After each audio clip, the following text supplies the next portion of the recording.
Most. All right. What's going on, everybody? It's me. It's RDV. Glad to be here again. I get with Geek Easy and got Eric Breen over down there in the bottom left corner, and then also Joe Geek Show coming live from Japan. Live from Japan at 10 o'clock in the morning. Let's go. I've already had my coffee. Right. They have coffee in Japan? Yeah, it's called Folgers. Is it in your cup? Folgers. The shipment they have is from the 80s. They're still going through it. Best part of waking up. Do you have a second? Do you have a second? Do you have a second cup of coffee? Nope, just one cup a day. So it's just one of those old commercials. Breen and I are old enough to remember that. Okay, now my generation was the brother who was coming home from Africa or whatever, trying to make it with his sister. Oh yes. They must have been from the South. Hey, why so tense? You need some nice Sanka. That sounds gross. I don't even want to know what it is. It's that coffee. Marcus Welby was the spokesperson. Everybody loved Robert Young. He was Father Knows Best. I mean, how could you not?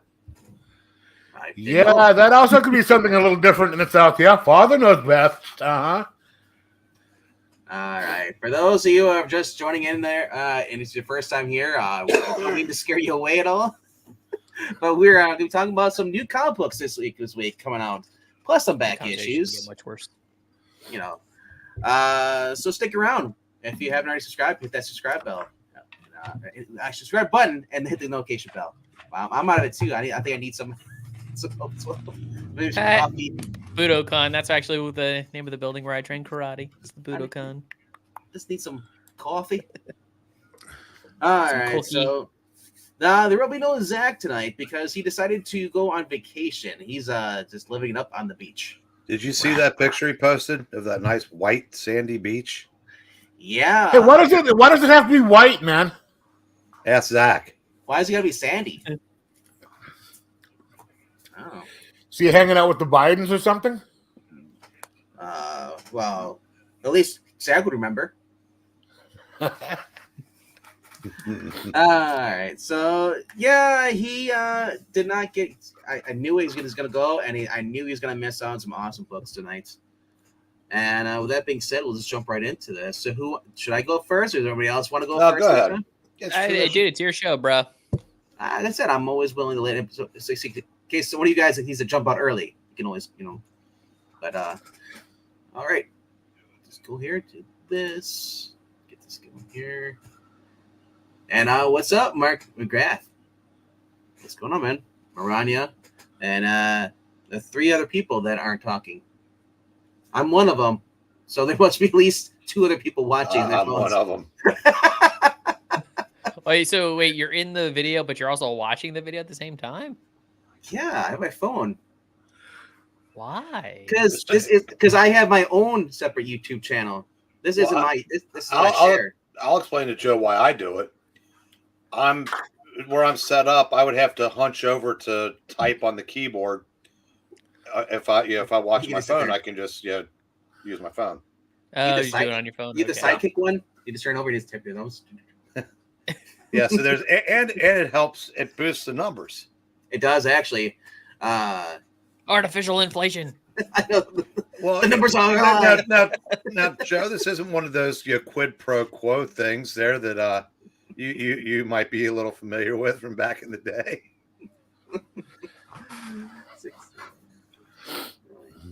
11 books today, plus 2 variant covers and some back issues. So I'll get going on this.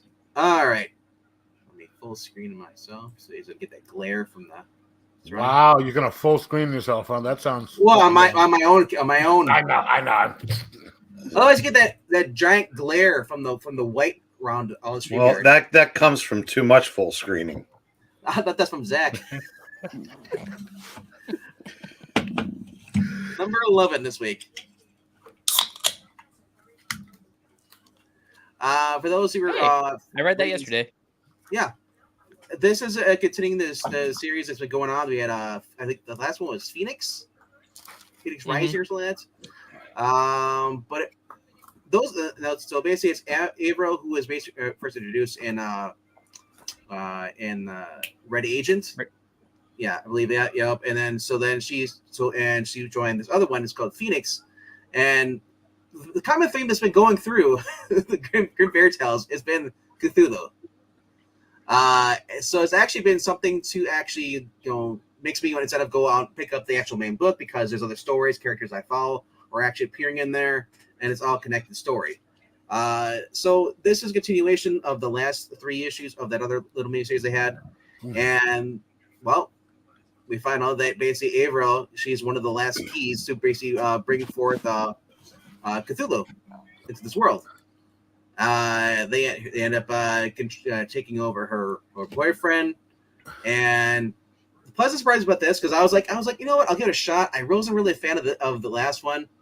They brought in Brittany, Red Agent, into this, so it actually made the book so much better than it was. They brought in Brittany, so they did it again.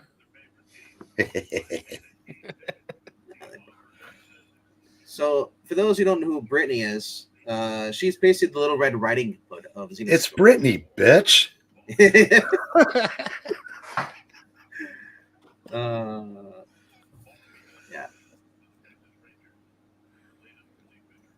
Yeah. So they brought her in. She finds out, that the director of this company they were working for, the secret spy stuff, was actually infiltrated. The director was been dead for the past couple of years or months, whatever. And so basically goes to look after Avril. They are confronted by basically giant monsters, dragon monsters, serpents. I said that this book ended up being a lot better because I actually had a character I actually cared about. Avril by herself, I don't care. But when those two are together, they're kind of like, like they butt heads, and it just gets crazy from that point on. So as you can see, so the art's a little cartoonish, but that's the way Xenosoap's kind of been.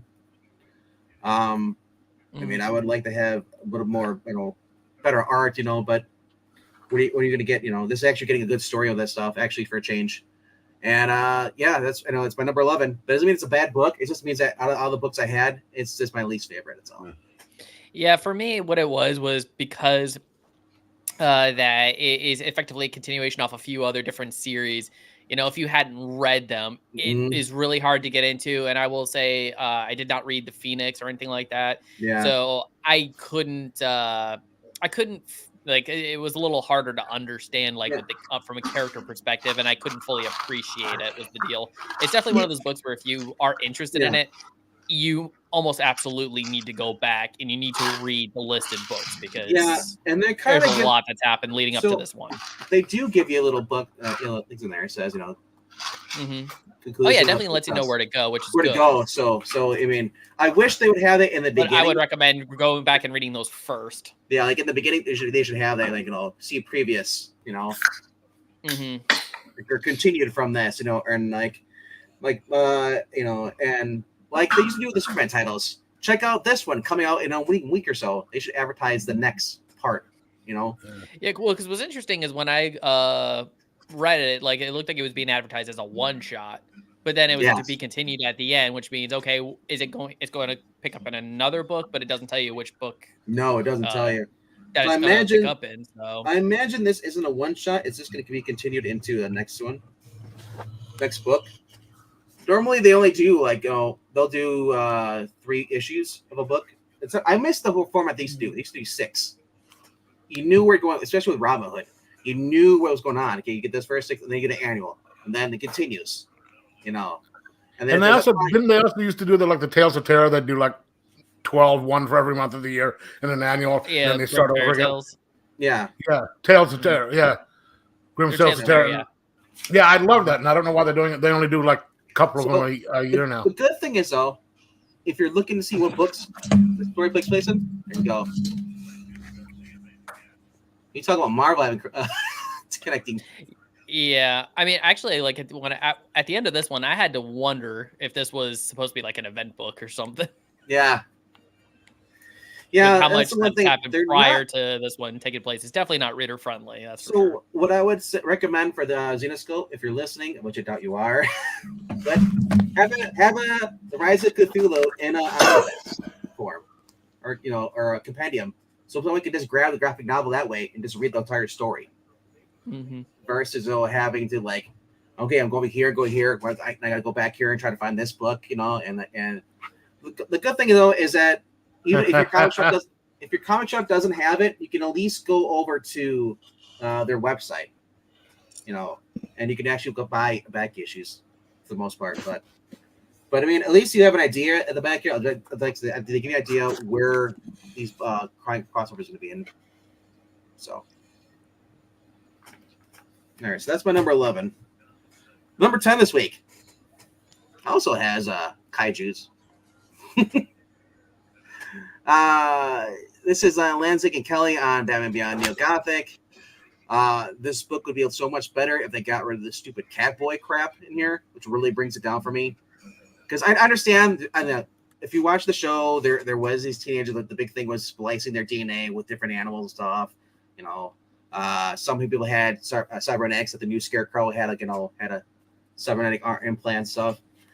The problem with this is that they rely too much on this Catboy thing, and it's getting to the point where it's like I don't want him to become the new Selena, but like the BOI version for Terry. They're not romantically linked, but I don't want them to be like, oh, this is his Catwoman. There already is a Catwoman Beyond. Why do we have a Catboy? And because like it basically what they're saying is that we know there's a group called the Jokers. They worship the Jokers.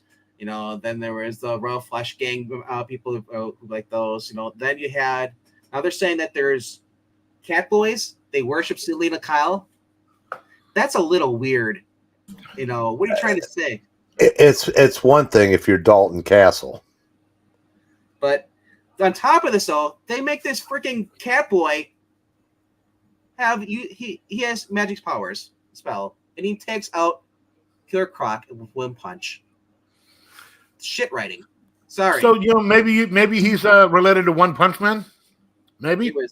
But holy crap! Though, I gotta say though.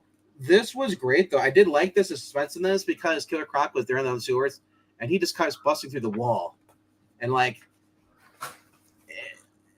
that's freaky for all biggies, And as Terry finds out, he's like, "Well, why is Croc down here?" Like then he keeps talking about Vault. He's like, "Oh, knowing Bruce, there's something further down below him, and he's just the guard dog," So man, there is a little bit of mystery going on, but. Like I said, I don't care for Catboy. I don't care the fact he keeps saving Terry. Oh, the old lighter fluid trick, I was like, I don't know. Stop. What's the name of this book? It's Catboy and Robin. I mean, Catboy and Terry. Okay, see, that's kind of the point, right? Yeah, but dude, like I said, I love this. That is so. Cool. Who's the writer of this? This is Lanzing and Kelly. Well, it's obvious this guy wants to tell a Catboy story. One of them. But the only way he could do it is by having this book to tell it in. And that's kind of familiar, and I'm sure that the comic that I'm referring to will be on your list, just much farther up. Yeah, but I said I did like the fact that you had a kaiju version of Croc. They don't explain why he kept evolving, but he apparently got to that big. And he's been starving down there because Terry's trying to find these missing kids, but he thinks that Croc maybe ate them, but he realizes, well, no. He's like, if there's a guy, he can't be sure. Catboy gets to the surface, and he's like, hey, we should go. He's like, I can't. I got to go make sure these kids. I got to find these kids. So he goes back down there. Meanwhile, we got this other stupid villain up here. Basically a ripoff of Dr. Light. He's the new Illuminos, his name is. There's no more Derek Powers. I guess he bought out Wayne Powers Industries. Now he's in control of that. It's another rebooted version of Derek Powers with power, But at the end, though, because every book has to have this, including the Batman in the future, you have to have the Court of Owls. Of course. They're popping them everywhere. I'm just saying. That sort of looked like a bobblehead court of owl right there. It's a tomb. And the only thing I can think of is that they're hinting that Bruce locked the tomb, the court of owls in a tomb to leave him there so they couldn't come back. That's why he has Croc there to guard them. So, not that great of a book. All right. And that was number 9. Is Vampirella versus Superpowers. As Eric sees, I got the cool cover we're talking about because the Jay Lee cover sucks, and he's doing all the main covers. I'm sorry for those who like Jay Lee. I just don't think he's a good fit. Never have. Oh, I've never liked his art at all. I've never understood the appeal of Jay Lee's art. Yeah, nothing against the guy. It's just art is just not that great. That being said, the art's a little better than Jay Lee's in the inside, but I do love the fact that this takes place in the 1940s. And we're finding out more and more about who is behind the actual, what do you want to call it? The pushing of the drugs. See more stuff. You get to see more of I want to say Dynamite, not the Dynamite. Her name's what is her name again? Dynamite. Yeah. Goes OP and just knocks the girl down. Yeah, she's not getting the big push from that company, is she? Nope. Now, when you sit there and say the art is better than Jay Lee's, that's a really, really, really low bar to begin with. I mean, you know, I don't think it's better than Jay Lee. I just don't like Jay Lee's art. Yeah. Right. But I mean, I do acknowledge he's a good artist and he has his fans, but it's just never.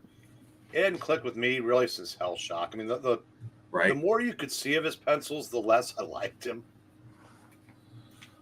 Yeah. So then something else was going on through here. I popped through here, and it's advertising for a new book coming out by Tony Fleeks and Justin Greenwood. You recognize Justin Greenwood? He did the art on Torrent. Tony Fleeks from Stray Dogs. I don't know how I feel about this. By the way, I said, Mark McGrath. Jay Lee is a phenomenal artist. Yeah, I said he definitely has his fans. Yeah. Like I said, he's better than Rospo. I'll give him that. But it doesn't fit for most of the covers. If you're doing a Vampirella book, it should be sexy. It shouldn't look like Jay Lee should have nothing to do with it. Sorry. Well, I got to give him credit. He is a better artist than I am. So, Yeah, I mean, I can draw stick figures with giant boobs, too. I can't even draw stick figures, so, He definitely has the ability to draw very sexy women. It's just he's become very stylized. Yeah. And I said the more stylized he gets, the same with Todd McFarlane. I'm not a fan of his art anymore rare occasions that he does it. So overall, I got to give this book about 3.5, almost 4 out of 5. The only thing that's going for me with this, and this is Dan Abnett. I do like Dan Abnett's writing, but I like the fact I think I'm more in love with the fact that it takes place in the 40s than I am the fact that it's a Vampirella book by Dan Abnett. Yeah, I didn't mind it. I mean, I like it. And I'm not. I said it didn't even bother me that.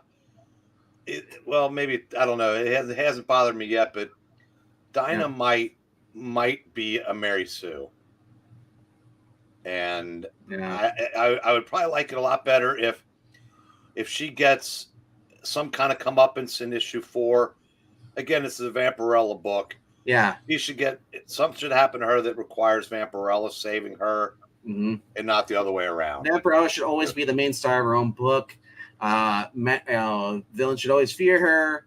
And there should always be Dynamite, considering she's a sidekick, should always be screwing up, trying to. I'm not saying you have to do that because but at the end of the book she learns more, so she right. But I'm saying if Vampirella's never challenged, then she's a Mary Sue, and there's no point in doing the series. Well, yeah, but I'm saying I want to see Dynamite experience some kind of conflict, which we didn't see it in the series that introduced her. And we didn't, other than nobody believed her. But she was right, and in this series, she seems to be pretty perfect. The last issue we got, She-Hulk knockoff was fighting against Vampirilla, and I really like that. I mean, that was actually really good because they gave Vampirilla a challenge, you know. But and then Dynamite basically one punches her. Yes, yeah, which I thought was so stupid. Like I said, well, I want to see where it goes because I trust Dan Abnett far more than I trust like a Ryan North. So I expect something will happen. Exactly. All right. Number 8. Very, very fun book. But now it's just kind of a catch up for those who haven't been reading the Robin Hood. This is the 100th issue anniversary, 40-page content. And basically, it's her birthday. It's Robin's birthday, and she's reminiscing about her past. But basically, every miniseries has come by, and they tell you stuff. And you're actually getting better art in here than you are getting in the other book, the Vampirella book. Ooh. So we finally learn more about her origin.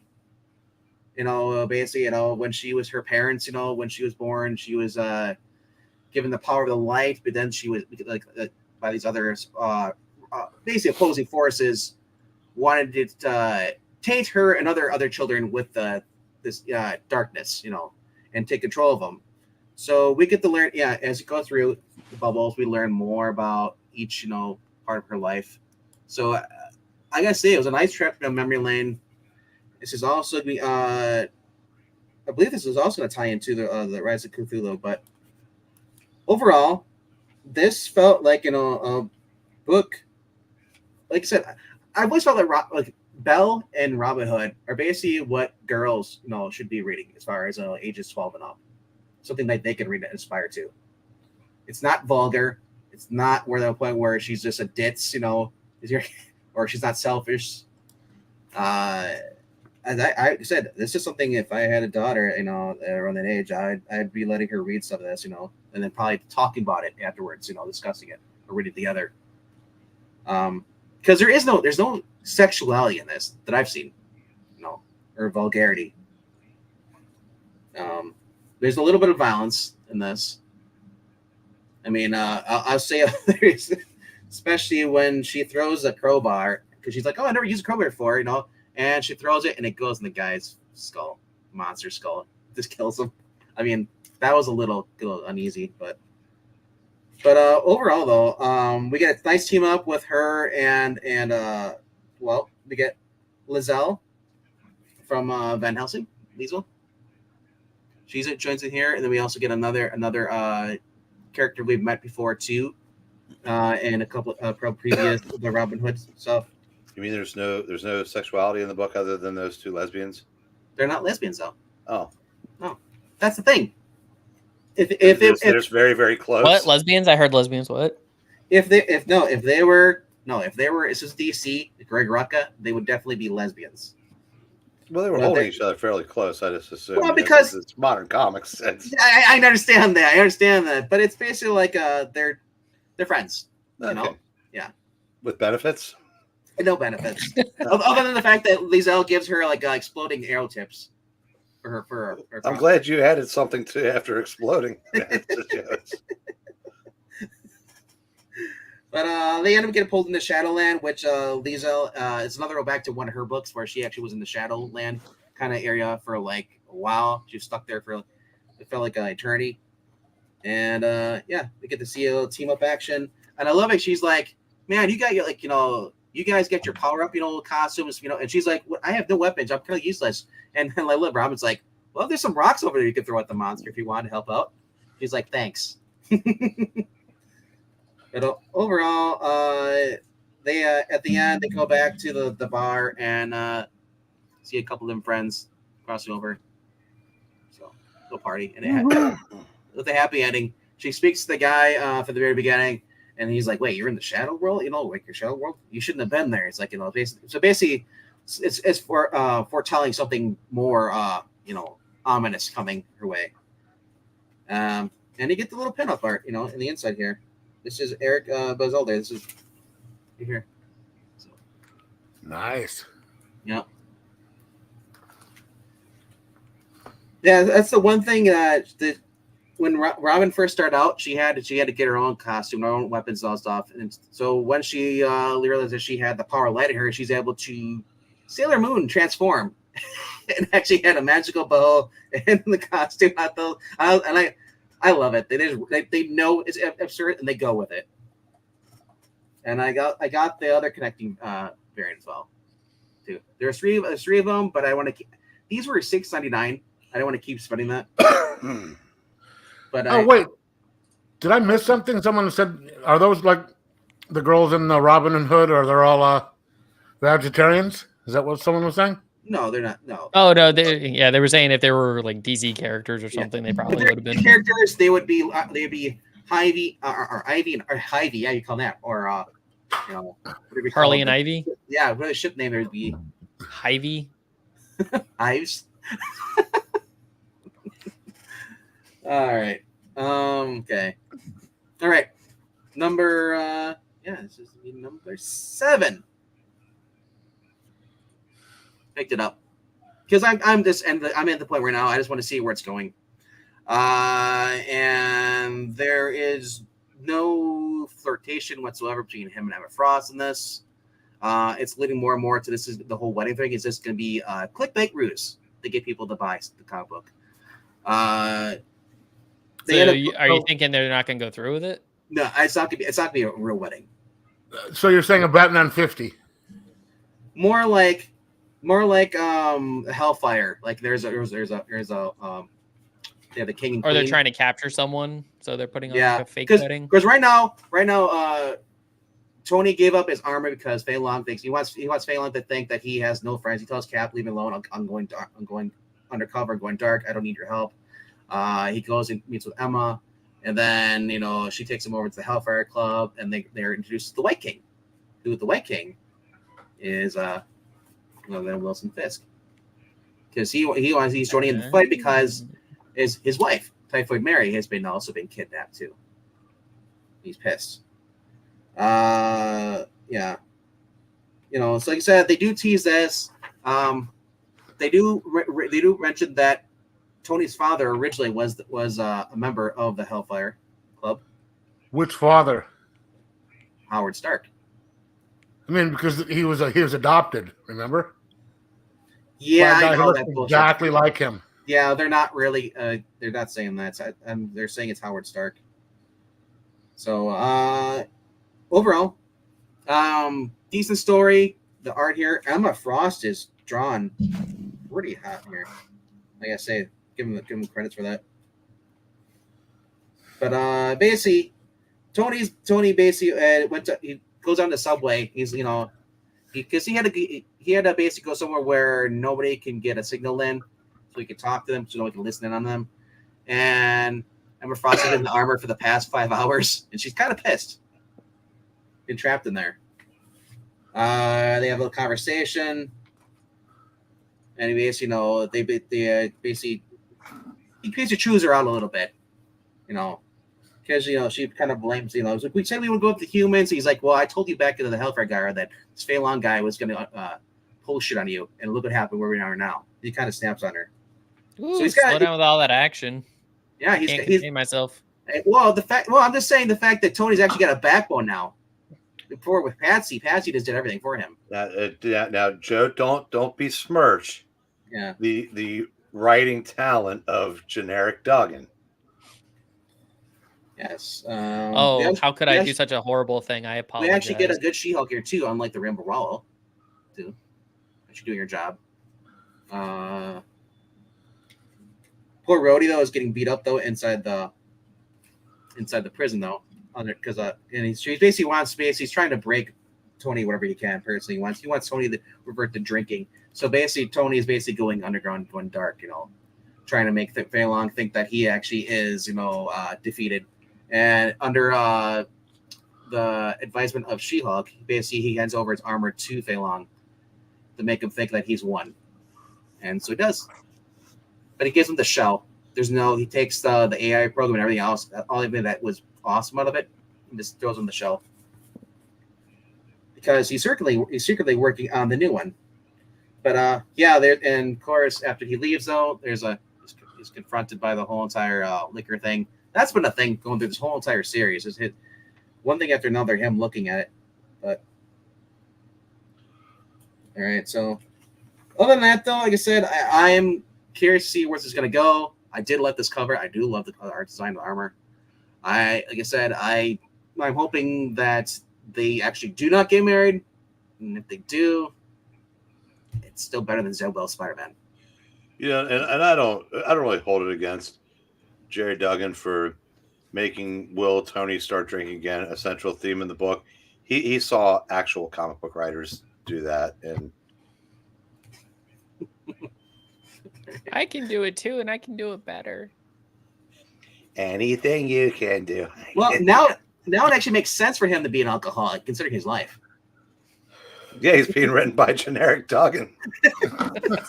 So that's what makes it compelling, because he actually has a reason. Now it's believable he's an alcoholic. Before, he was just a guy who just drank all the time. Tony, why are you drinking again? Have you read my comics? I suffered through Bendis. I have an adoptive father. No, I made it through Bendis. I made it through Slot. Well, almost. Almost. No one makes it through Slot unless you're a piece of food. Jackson, you should be so lucky. All right, so at number 6, like, is the Dark and Duck series. This was fun. I got to team up, and I didn't expect it, but I got to team up with Gizmo Duck. And for those who've been reading Ambassadors, they come across this island deep in Antarctica. It has a giant frozen maze, and the whole entire time we have Gizmo Duck and Jerkwood Duck basically competing against each other, seeing who's the better. He's like, basically, in this world, I guess they're more like they're basically Batman and Superman, but petty. They end up rescuing Goslin, and the way they do it, it's like, well, she's like, wait, don't hurt them. They're just in polar bears. So they fish for ice or for a fish, throw the fish in there, and then they can't find launch pad. And so at the end of this, she's basically, you see, like, Goslin is a comic relief. She's always basically like, trying to. She knows her dad won't ask for help, so she's basically asking for her dad's, other Justice League members. Neptunia is supposed to be like the Aqua Woman character on the here, bottom left. So, like I said, I love these. It reminds me, it's my childhood. I'm a big kid at heart too. If you haven't noticed at all. All right, on to the top 5, Breen. Top 5 books. Number 5, Battle Chasers. It's been a fun book. This is the John Boy Meyer wraparound cover. Been having fun with this. If you've never read this book, this is a book that came out through Wildstorm back in the day. Joe Madame. I heard someone say something. Whenever I hear the John Boy Meyer, I'm like, good night, John Boy. Waltons. Good night, Mary Ellen. Oh, I'm not that old to know the Waltons. I know of the Waltons, but I've never seen the Waltons. Yeah, I know. Take the win, fellas. Oh, I never watched it. I just know of it. Oh, bullshit. Wait. I take it back. They had a Waltons Thanksgiving or Christmas or something that was on CW last year. Did they? Not the original. You know what was awesome? Yeah, for someone that had to suffer through way more episodes of the Waltons than they cared to, because I grew up in a one TV family.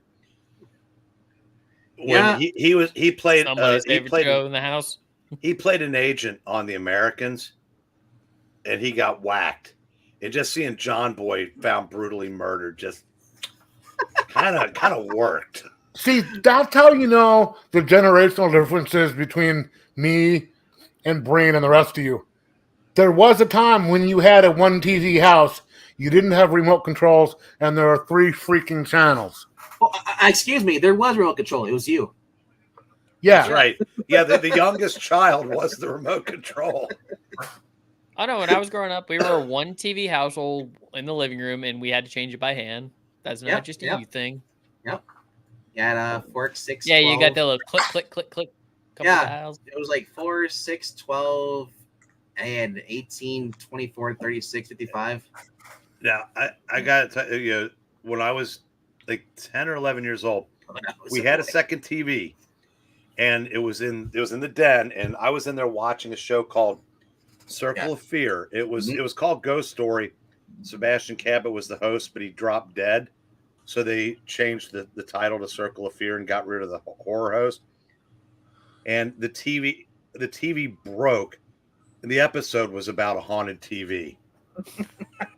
You want to talk about my 10 or 11-year-old ass getting spooked? It's like, I could just imagine mom and dad walk in. What the fuck you do at the TV? They walked in. They had horns. Oh. So this is for those who haven't read this. Like I said, this is Joe Madeira come back, finishing a series. It was on hiatus for like 20 years, right? From issue 10, or issue 9. Into issue 9, never 10 was advertised, never came. He went into the video game business, was very successful there. Only the return was at the beginning of this year, actually, with issue 10. They're on issue 12 now. It's basically about this girl, basically who her dad was like the royal guard for this king, and he had these awesome like power gauntlets, which you see that she has on the right there, and they're magical gauntlets. And basically, people come to her house. They try and kill her, and she escapes with the gloves. She comes across the golem who's out there, who is, I guess, I forget what he's doing, but and they come across another wizard, and then of course they come across you see the guy in the front here. This is actually her father's sidekick, basically, and who was also in the royal guard. So everyone's basically trying to kill her. Her brother, as of issue 10, has been locked up in the king's dungeon, and he's about to be basically executed the next morning. Meanwhile, Garrison, who is the guy in the front here, is supposed to be hunted down by another group of royal guards, because he's basically no longer part of the royal guard. He left after his wife was basically died. He gave up and lived a life of a recluse. He quit being a soldier. And then, because art German is just awesome, I got the variant cover. She's pretty much away. What? I didn't hear you. What? That's outrage. So basically, this character, her name's Red. Like, if they call her S, I forget what her real name is. Doesn't matter what her name is. The Rock. It doesn't matter what her name is. Anyway, she's basically is the cause for a lot of this mess here. She freed some people from the prison, and it caused this whole mess. And the town was being attacked by villains, and you've now the king wants pretty much her dead or alive, so he sends these goons after her.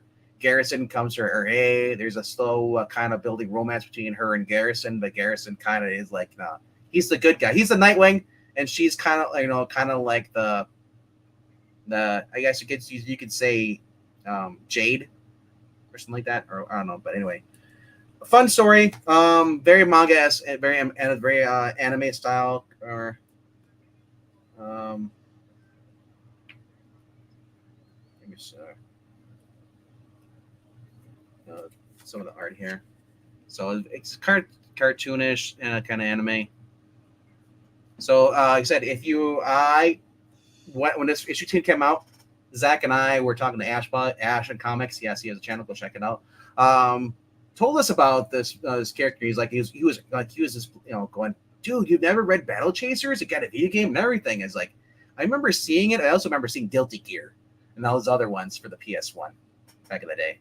So I took a chance. I went out and bought the trade, read through it, fell in love with it, and I'm just happy to continue it. That's actually the original writer, but he's no longer doing the art though. It's Ludo Lullaby. He's doing the art on this. You just evoked Ash, and he appeared. Oh, actually, no, I said ass. I guess that works either way. By the way, Ash, my condolences. Yeah, dude, heard about his For those who know, Ash's dog passed away a couple days ago. Oh, sorry to hear that, bud. So, yeah, it sucks losing a pet, especially when we had him for a long time too. Yeah, dogs more so than anything, obviously. Yeah, we don't care about cats in here. Sorry, you Black Cat. Hey. It's not cats now. Well, yeah, I mean, my dad had a cat that thought it was a dog.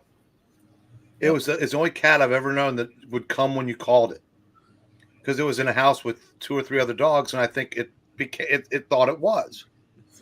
But other than that, I mean, the one we had before that, my dad said it was a nice guy in the world. He goes, and if my wife would just turn her head, I would walk up to the top of the street and just throw the cat in it. Well, you know what's one of the few things you can say to your pet that you can't say to your girlfriend or wife? Sit girl? Come. Well, you can with some girls. Yeah. All right. My number 4. Since Zach's not here, I picked up the issue because it has to be on. It's mandatory. It has to be on the channel. Show it off. And Mark McGrath, you know the chick from Ozark is now quarterbacking the Jacksonville Jaguars. So, yeah, dude. So, Firepower. Ash, if you have not read this, I'll try to be non-spoilerly, but I'm trying to find minutes here. But then again, I don't know if you read the last issue too, so it's like I'm going to talk about it. I'm going to mention what happened in the last issue. But non-spoiler summary, go.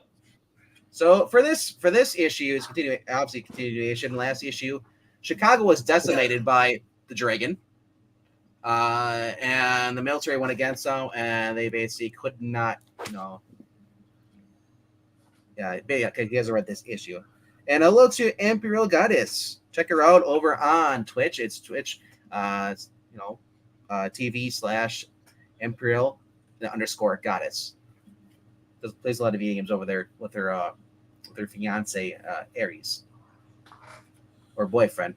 I can't tell if you guys are engaged or not engaged, but regardless, so they have fun over there. They play Fall Guys pretty much every night, except for Saturdays and I believe Friday nights. I'm not sure because they have movie night stuff too. Well, Ash, we covered this last issue. Okay, well, I'm sorry, I can't remember what we covered because you bailed. Anyway, so goober. So basically, everybody's trying to learn how to use the fire, the fireball. Basically the Haruken, ability in this. Fireball, my favorite drink, or it used to be. Not a fan of cinnamon. That's pretty much all I was doing before I quit. Cinnamon. But Fireball. Yeah, so this is kind of a not really a filler issue to the main battle, but there's some cool stuff that happens in here, stuff concerning the wife and more with the dragon. I really recommend, if you're not picking these books up, go collect the trades. I've been collecting them here and there because I've been collecting the trades, and I'm just waiting for more of the absolute hardcover editions because I love those. I love compendiums. Just having an old one I can sit there and run reading. Fun book. Kirkman at his best. Oh, and boyfriend man says, put a ring on his finger. Attached to a leash. All right. So overall, it's Robert Kirkman. If you like Walking Dead, you love Oblivion Song, you love Invincible, you're gonna love this too. Hell, if you like Astounding Wolfman. Dude, Astounding Wolfman was not my cup of tea, but I read it and it was actually good. Just like Oblivion Song. Oblivion Song wasn't. I liked the first half, second half. I kind of fell off of it, but I gotta say though, the guy is a fan of comics, and you can tell by his writing and what he puts into the books, and he's not putting any unnecessary political innuendos or preaching to you at all. So, which I always does it the way that it's supposed to be. He basically like you could have you like I was always thinking about Mark Waid. Mark Waid is kind of a dick, you know. But when it comes to his books, he doesn't put into the books lately. He's been awesome books. Kirkman came out in Virtue Signal, you know. I kind of put a bad taste in my mouth, but he's not putting that shit in the book. Yeah, and that's all we want. That's all I want. You can say whatever you want on Twitter. I don't care. But if you're actually not putting your woke ideologies into the book, and you're actually just putting out a good story, and you know, and yeah, consistently, that's what I want. Well, again, we'll see it. We'll see if he does. Yeah, kind of tick. Well, I'm being nice here, and how long can you harp on him? Okay, Oh shit, that's Richard's problem. He's the one that got screwed over. But all right. My number 3 is Rocketeer, Den of Thieves, issue 2. The Rocketeer. Very fun book. The art in here is just fantastic. I mean, that's just the first page. I don't need to tell you more about this than what you. If you are a fan of the Rocketeer, you love this kind of art, you're gonna pick it up. You know. Yeah, Firepower is kind of just above mid for me this week. I did enjoy it, but not as much as this. I'm biased for Rocketeer.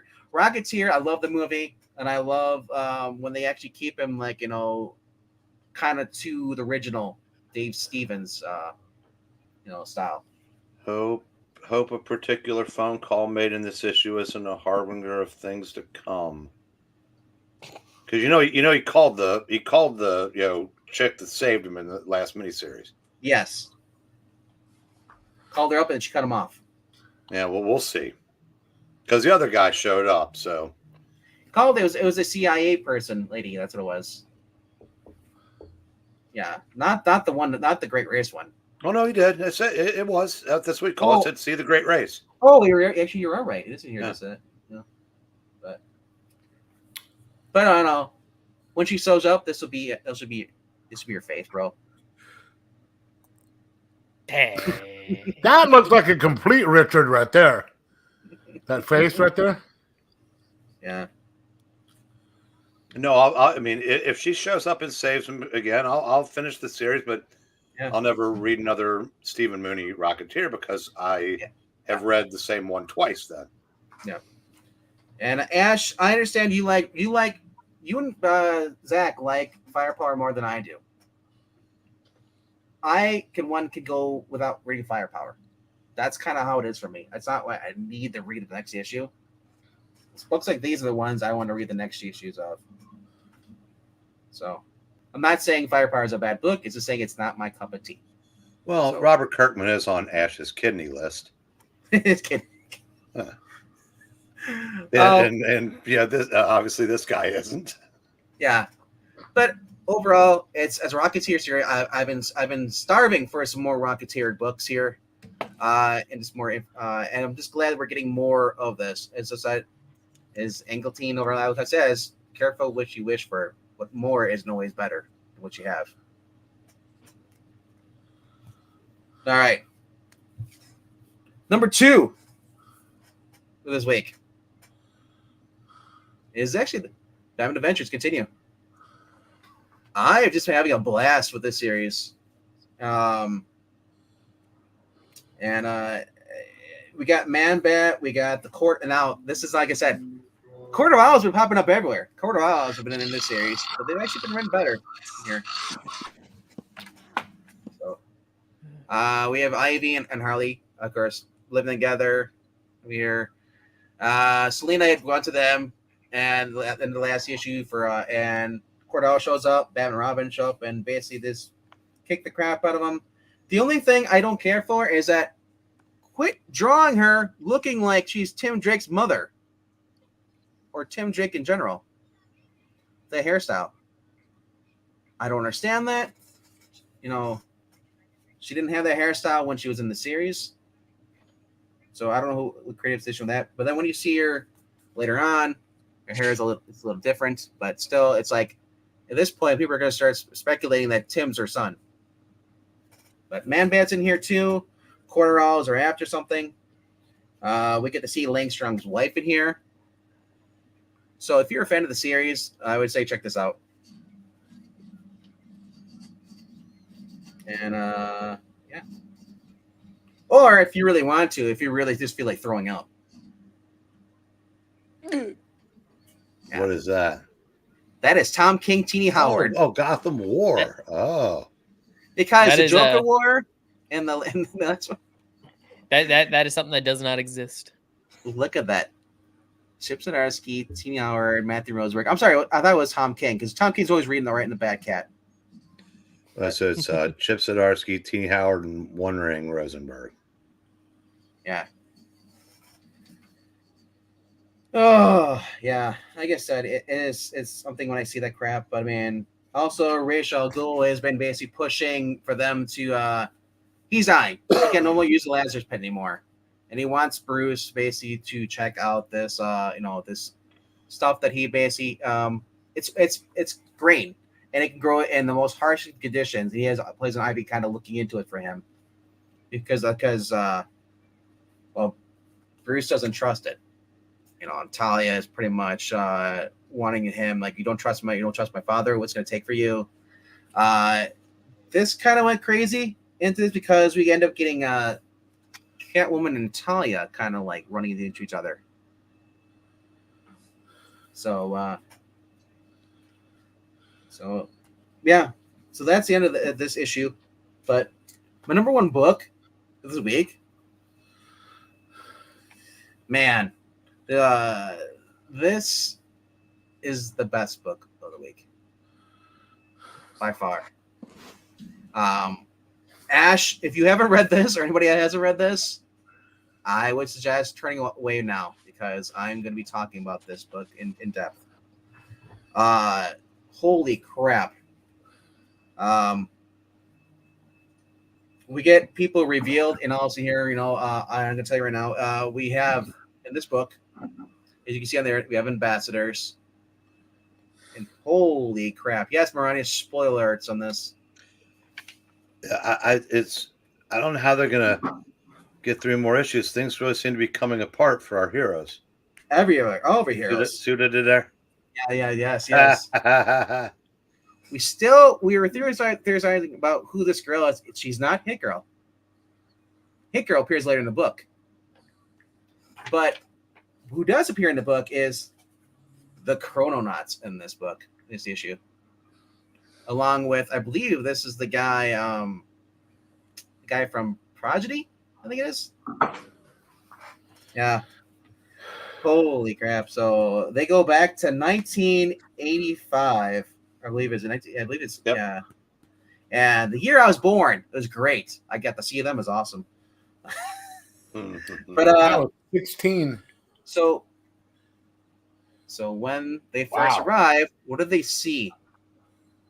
Daily Planets. They talk about them. And holy crap. Mark, without saying Superman, it's Superman. They even show him battling against this giant monster, and it is just beautiful. Isn't that Jupiter? This looks like Superman without the crest. I'm pretty sure it's Jupiter.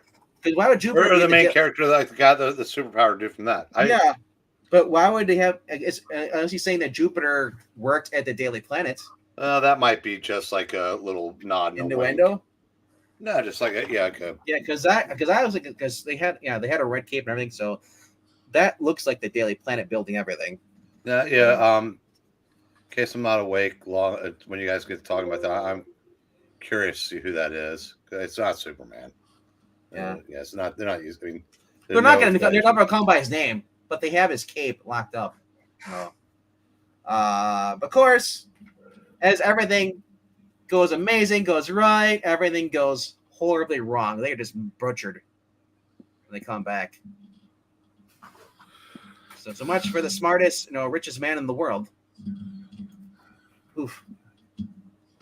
But you're like, okay, I can't take any more. We please cut away from this crap. We go to Hit Girl.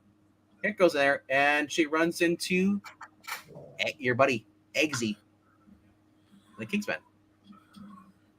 Basically, he intercepted. He said, "You're the only one we intercepted. We can actually number. We can figure out who you are."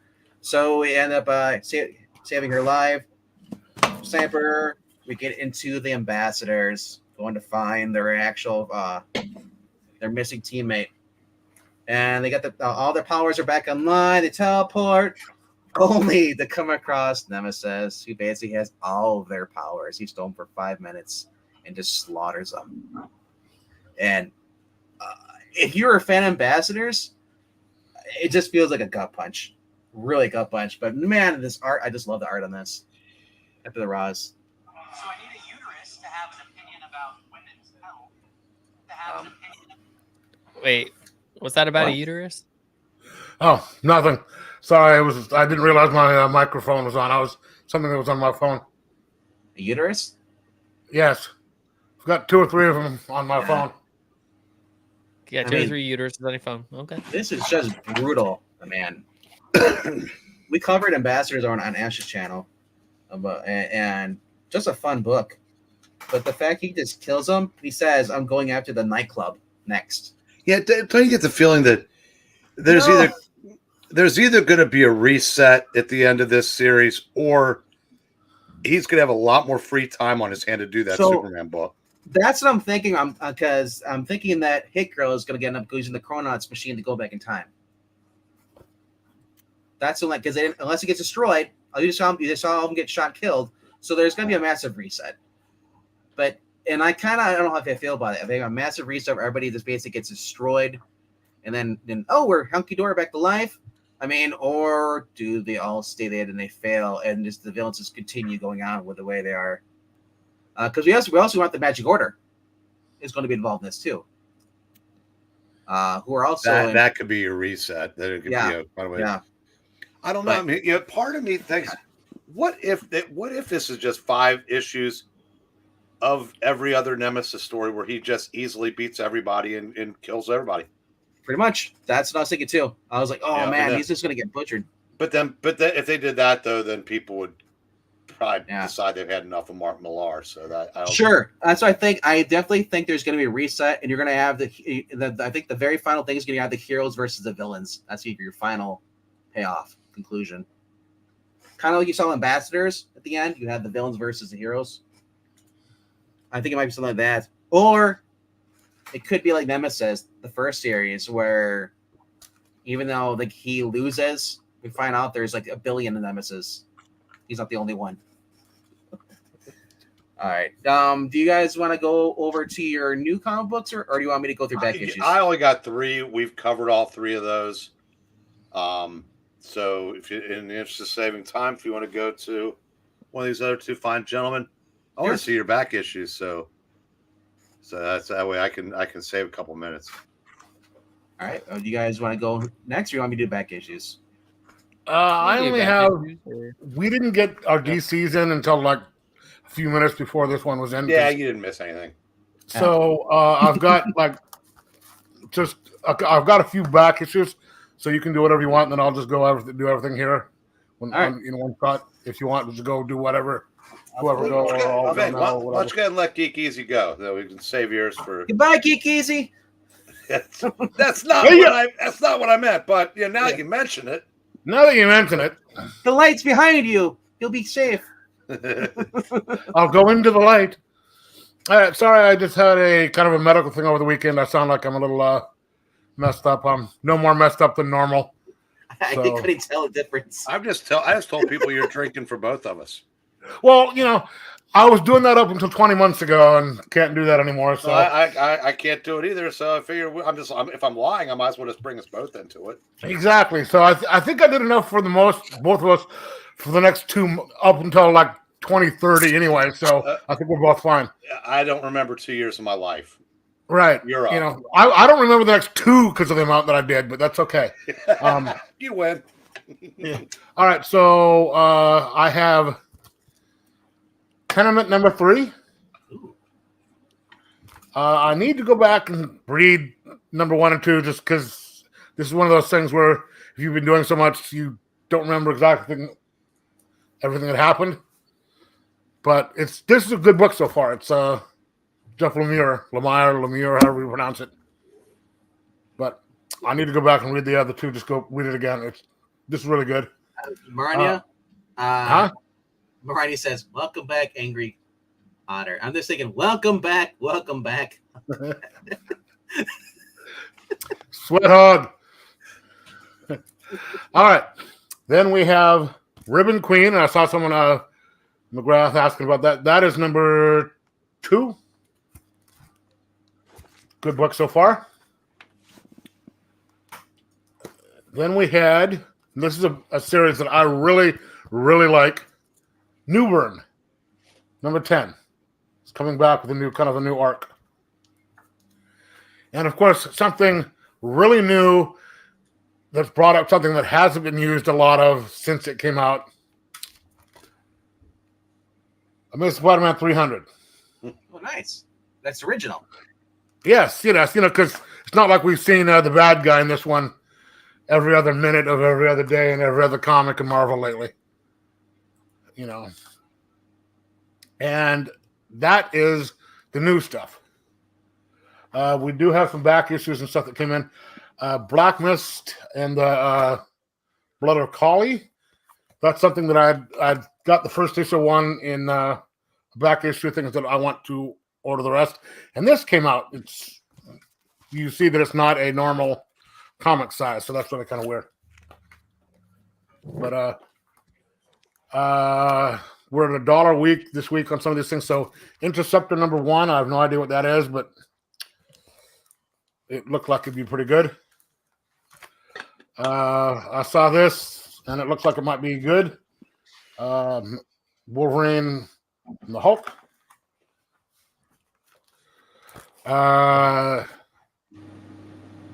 Looked like it might be interesting. Now, here's one that I saw and I had to get just because I've been interested about it and I need to support the guy. Cyber Frog, number 1. Nice. EVS. He's got his third one out for sale on Kickstarter. What's that? He's got his new book. He's got Cyber Frog number 3 out. It's Kickstarter right now. It's live. Yeah, but this is the first single issue. Yeah. Yeah. I'm just saying. I want to get his new stuff is out. He's on his 3rd one now. He does have so a couple that he did that. before even did on that company for that company. It was Harris. Yeah, that's worth like $100. I've seen it once. And then I was going through some stuff, and I got a certain amount of these, and I'm really pissed that I didn't finish it up. And I went back looking for the rest of them, and I haven't found them yet because I know they're there. I saw them, but these were $1 a piece. It's counting down to Final Crisis 1, 2, 3, 4, 5, 6, 7, and 8. So I'm looking for the last 4, and that way I can read them. Counting up the Final Crisis, isn't it? Well, there's 52 of them, right? Oh, and it starts with issue 52 and works its way down to 1. Really? Yeah, that's the name. Yeah, you were counting up. It's counting down. Oh, it was. It is 52. It is 52. Yeah. What he's saying, Okay, I've got 52 right over there. I've already read that. All right. Yeah, he's got the he's got the omnibus already. So that's okay. Then never mind. I'm glad that I didn't. Thanks for letting me know. There's no minor keys in those, are there? The countdown? No, it's just 8 to 1. It's just Final Crisis. But it's no, actually, yeah. The only thing one thing people remember is that introduced Black Mary. I don't know. The first cover is by Ed Bennis, and it's nice. Yeah, because I think it's Final Crisis that has Blue Beetle, right? The Jamie Jaime, or is that Final Crisis? Isn't that the one where Cord kills off?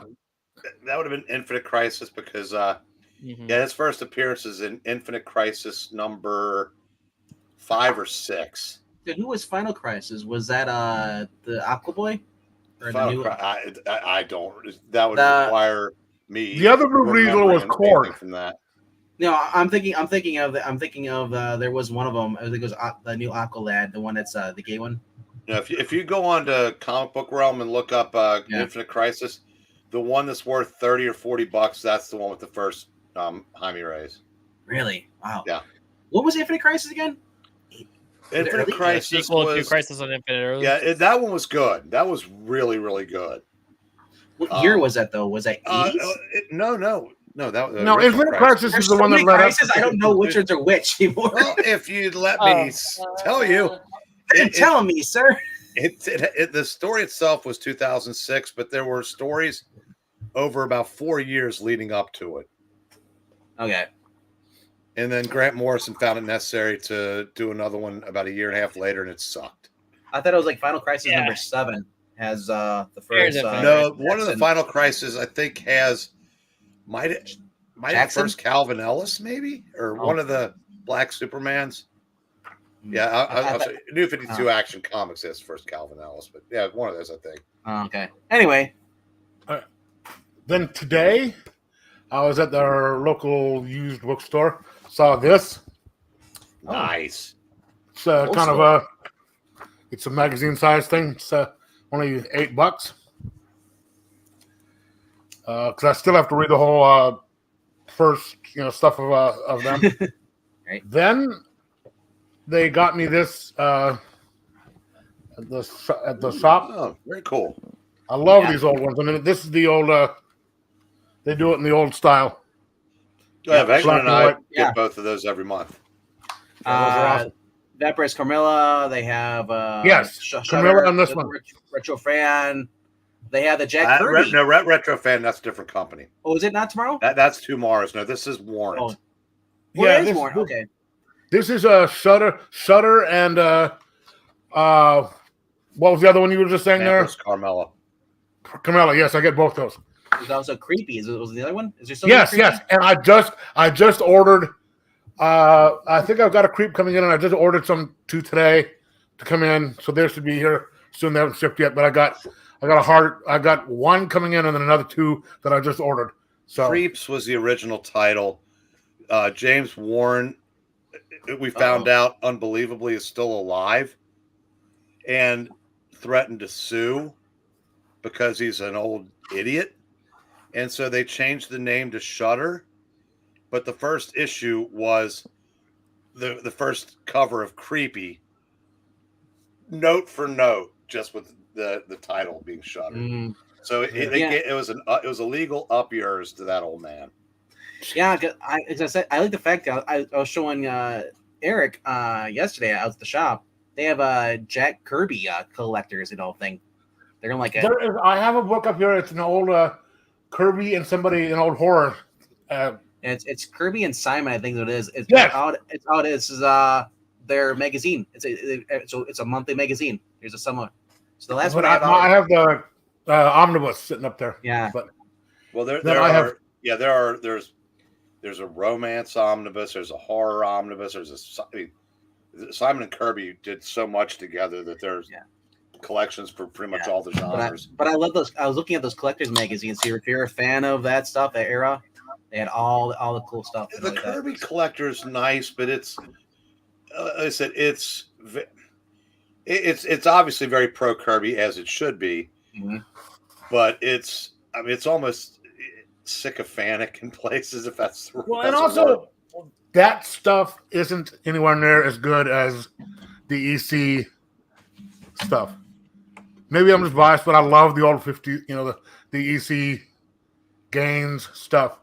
And I was reading through that Kirby one, and I just don't think it was as good. Or the Warren, None of it was. Well, the Warren stuff even had some of the EC creators. Yep. Yeah. But the EC Comics was a once in a lifetime. It's never to be replicated. It was magic. I mean, I said it's. Yeah, there's. And leave it to old what's his name to ruin it. Who? Wortham. You can. I mean, yes, he did, but I don't know if it wasn't for that. And I'm not saying we should praise this guy, but what he might have inadvertently done was created the superhero resurgence that saved the hobby. Yes. Because I don't know how much longer it could have lasted with just maybe. How much more could you up the ante unchecked? No, wait. Yeah. Eventually, it was going to just gross itself out. And also, I think what caused it was Gaines was going in there, and he could have been a little bit more humble, but he's just basically sitting in there going like that, because I did that. What more, Well, he also 36 hours. He'd been awake for 36 hours. When they asked him, they produced the decapitation cover and said, "Do you think that's the one I'm talking about? Do you think this is in good taste?" And he goes, "Yes, I do." And he goes, "What makes you say?" He goes, "Well, you don't see the blood." Yeah, that's what I'm talking about. Right where he goes like that. But it turns out he didn't even know what he was saying. He was so exhausted by that. And they said the trial was over at that point. It was basically it was basically like when Reagan said, "I'm not going to let my opponent's youth and inexperience, whatever." I love that one. Yeah, so it's just, I mean, but again, I won't give him credit for that, but I will say he was probably the reason why they got the idea in National to bring back superheroes. You started with the Flash, and without that, without the trials, we don't get superhero reunion or revival. If Joe Maneely doesn't get drunk and step out in front of a train, we may not get Lee and Kirby, and we may not get Marvel. So it's like those, was it butterfly effects, sort of? Yeah, we'll never know, but. I want to point out that Jackson Roycark and Eric Breen does have a wrench, and you do not. So be careful. And speaking of EC, yeah, he's going night for that. Speaking of EC, the last two that I got are Foster Hair Horror Archive number 1 and number 2, and I have already read number 3. So. Nice. Yep, and I'm just loving this stuff. And that's all I've got so far. But I got a couple things more coming in and stuff. It's gonna be awesome. And if anybody here likes Warlord comics, Angleton does want a bunch on an auction. So they're gonna look for a future auction on comics if you like Warlord comics. Hey, I think someone needs an apple. He does. I finally took my EC book back upstairs, but I did find this week. This is from the first time they were reprinted was in 1973. This is part of that.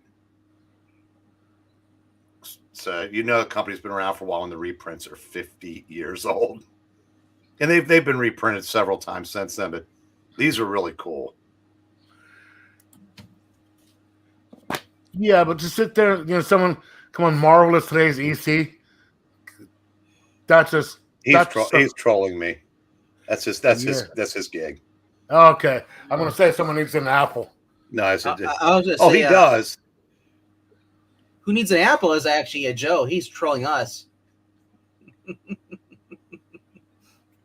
Says the internet. He lost the internet. He just randomly dropped off. I'm like. Something came up, and an emergency or something, or whatever. But I just maybe he's getting his co-star ready. I just like the fact that I'm the only one. I think the only one that actually noticed that he wasn't there. No, I noticed. Oh, did you? Okay. Yeah. I just didn't care. All right. So that's it. If it's not Olivia, we don't care. Yeah, you can't say we don't care about you. We only care about you when you're not here. Well, that's what I say to Zach all the time. Godzilla's attacking Japan right now. Run, Joe. Yeah, but that's usually about Tokyo. He's not anywhere near Tokyo, so. No. But Godzilla is pretty big. I'm sure it doesn't take that long to get to where he is. Well, I've been to Japan, and most things look big in Japan. There's some kind of short people. I was gonna say, what if Japan, Japanese people are just really, really short, and that's what Godzilla was actually decent size. He's only what, like maybe almost 7 foot tall. That's about it. You know, I think the guy that wore the suit in the original movie just died like a year ago at like 106. Wow. Wait, did you say 7 feet tall? And you can't teach that? Well, you know, Joe is soft. SAWFT. WFT.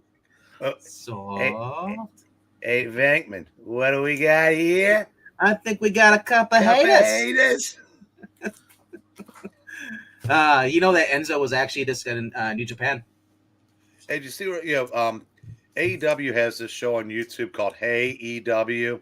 Yeah. And this flamboyant British guy interviews people. He interviewed Big Bill.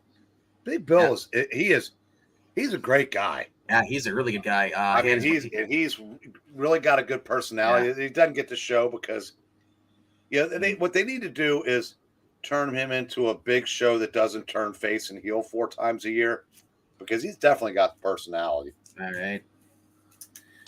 Eric, did you want to show off your books to talk about them a little bit, or you want me to jump into my stuff? No, we already covered the 3 that I got. All right. I read them between 8:30 and 9 tonight. I thought I finally had time. Did you? All right. I left the fossils. I go, man, I better read these books before 9. All right. Speaking of awesome books. Really? Yep. Damn, that just sounds a little kinky right there. I got to go get myself some that. I'm offended. It's a $5 You book. shouldn't be. It's a $5 book, You should be. but I paid $15 because my shop is very expensive. Your shop is their favorite wrestling move must be the eye gouge. I'm just wondering what they do with that whip.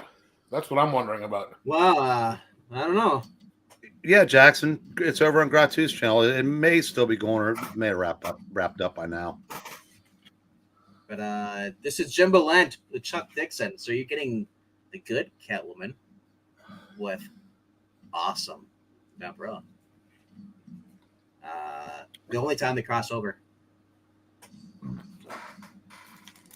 I was excited to see that, and I was like, oh, it's 15. I was like, $15. I really want to pay $15, but I'm like, I'm never gonna see that again. But do you know what you said when you saw that it was $15? I said $15, my good man. Put that shit in my hand. If that money doesn't show, you owe me. No, Jackson, it's Tuesday. What a day early this week. This is actually, we're simulcasting the top 5 and best of the week. The problem is in your set. Do not adjust to change the settings in your channel on your TV. Yes. And I gotta say, so my next came across was this limited miniseries here. So that was really, really cool because I was like, oh my gosh, they actually have it. And it includes, was originally supposed to be a 5-issue limited series. Ended up being a 6-issue.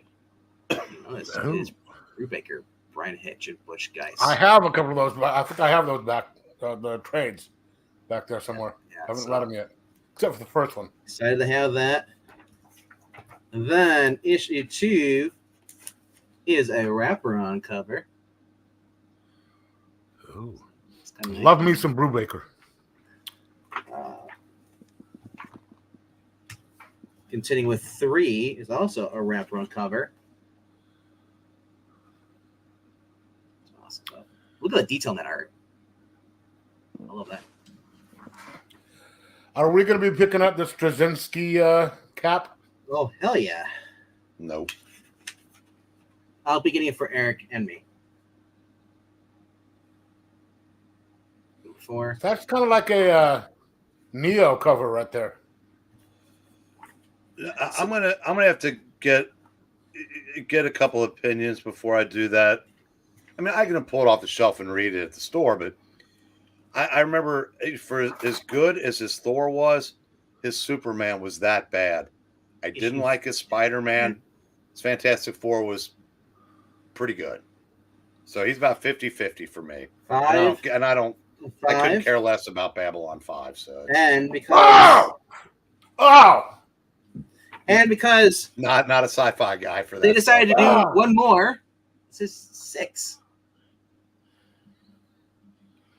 Babylon 5, best science fiction program on TV ever. Period. End of story. You know what? It could be the best, best way to prepare a meal ever made. If you don't like the ingredients, you don't care. Wow. Okay, it's not a like or dislike. I just don't care. Yeah, okay. Works for me. We can have a little difference of opinions and There's still no get difference along. of opinion. I mean, I understand it's phenomenal. Or It's just taste, or taste, I should say. Are you disparaging my taste, sir? Not I quite. happen to have 4 very good senses. I have a sensei. Where 3 of them lost in the war. That's right, Ash. I'm a cuphead. Right. So that was one set I got there. I was excited. At first, I was like, "Oh, it's Captain America." And I'm like, "Who is that?" And I'm like, "Wait, it's Brubaker." And then I saw Hitch, and then I was like, "Dude, Butch Guice is on this too." Yeah, Geekies. I only like one Star Trek. TOS. That couldn't care less about that either. Original or nothing for me. Yeah. That's what I meant was TOS. TOS. Original The original series. Okay. I'm sorry. I'm so used to. I guess my ears heard the Next Generation. I heard terms. When I heard initials. I only heard terms of service. I finally figured out why McCoy was always so pissed off at Kirk. Because Kirk was always out getting a case of space DD every week, and he had to cure it every time. Why McCoy was always so grumpy. They called him Bones because eventually he was going to be Bones because Kirk was going to get them all infected. All right, so I got that, and then I have another 4-issue series here. Now I'd put the BSG reboot as probably 3. Top 1 is Babylon 5. Top number 2 is Farscape. Then the BSG reboot. There's a science fiction show called Fire Escape. Farscape, FAR. Oh, Fire Escape would be a Canadian one. Yes. No, like I said, sorry, it's my face with the new. I'd just be waiting for the reboot.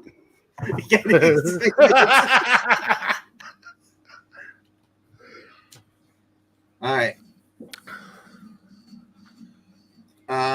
Brought to you by Chaos Comics, courtesy of the 90s. Chassis rocked.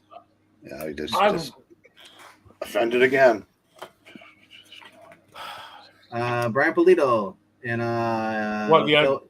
Phil Nutman. I'm gonna get, it's got to be Newt. It can't be N-U-T. I mean Nutman. Giustiano is illustrator and Ken Branch is the inker. Now it would be kind of neat that they do. It seems a little weird they have something called Nutman on a book called Chastity. Hey, Bank, did you see he's thinger? So in his no, he's in chat. Oh, I didn't know. No, he says send a link so the show and tell can last past your books. Oh, okay. Because I got nothing to show. He could be my proxy. No, I actually did not have I'm full screen on the actual StreamYard, so I don't see the chat. Because that way I don't get that white. See that how bright it is? That's from the white background behind. Because I have a 27-inch monitor, the itty bitty little StreamYard window. So yeah, sure. Just 1 second. See, this is what I miss having Zach. He's a good secretary. He should ask for permission to go before he goes on vacation again. He had approved time off. Okay, Hasn't he been on vacation? Hasn't he been on 2 vacations this year? I think so. Did he put in his request early enough? I mean, you haven't given me 1 week off yet. This is neither is that other guy you're about to let on. This is BS. Zach's getting everybody's vacations, and I'm not happy with that. None of it's BS at all. No. No. Unless you're reading night terrors. Favoritism.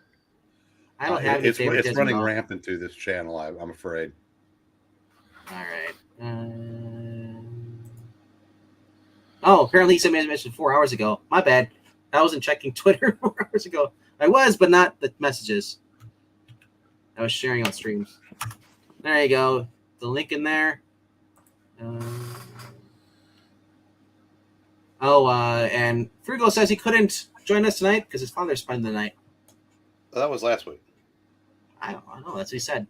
I sent a link out to him too as well. Oh, I sent him on last week, and I guess his dad was there last week too. His dad's never leaving. That's usually how it goes. Returning the favor on him, you know. Here's issue number 3.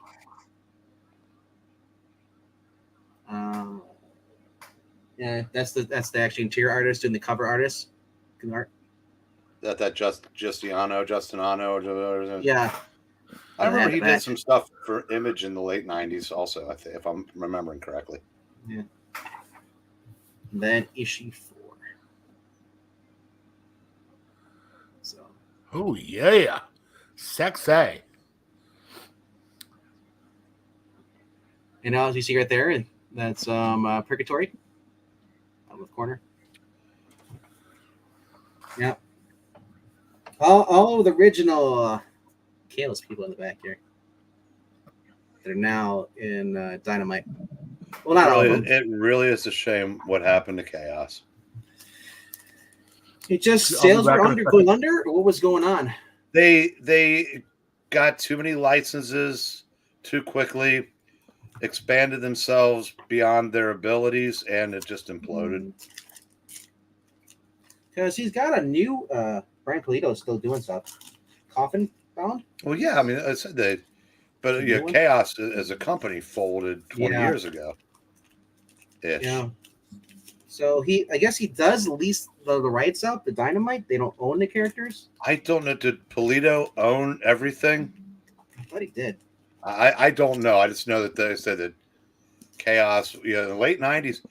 Honestly, I think their stuff, it was all bad girl stuff and Evil Ernie, which I never cared about. But no, I was never a Lady Death fan. But a lot of their stuff was there was like a cut above the rest of it. So Evil Ernie was dating Lady Death, and then somehow he ended up dating Chastity. She was kind of going rogue evil.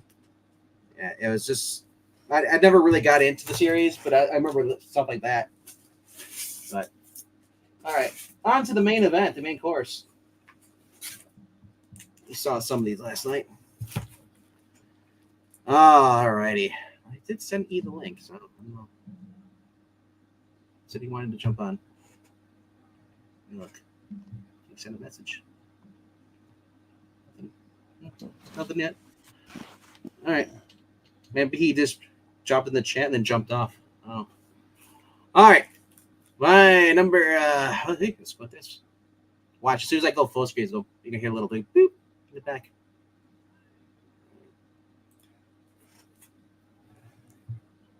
Some Superboy action on here, bro.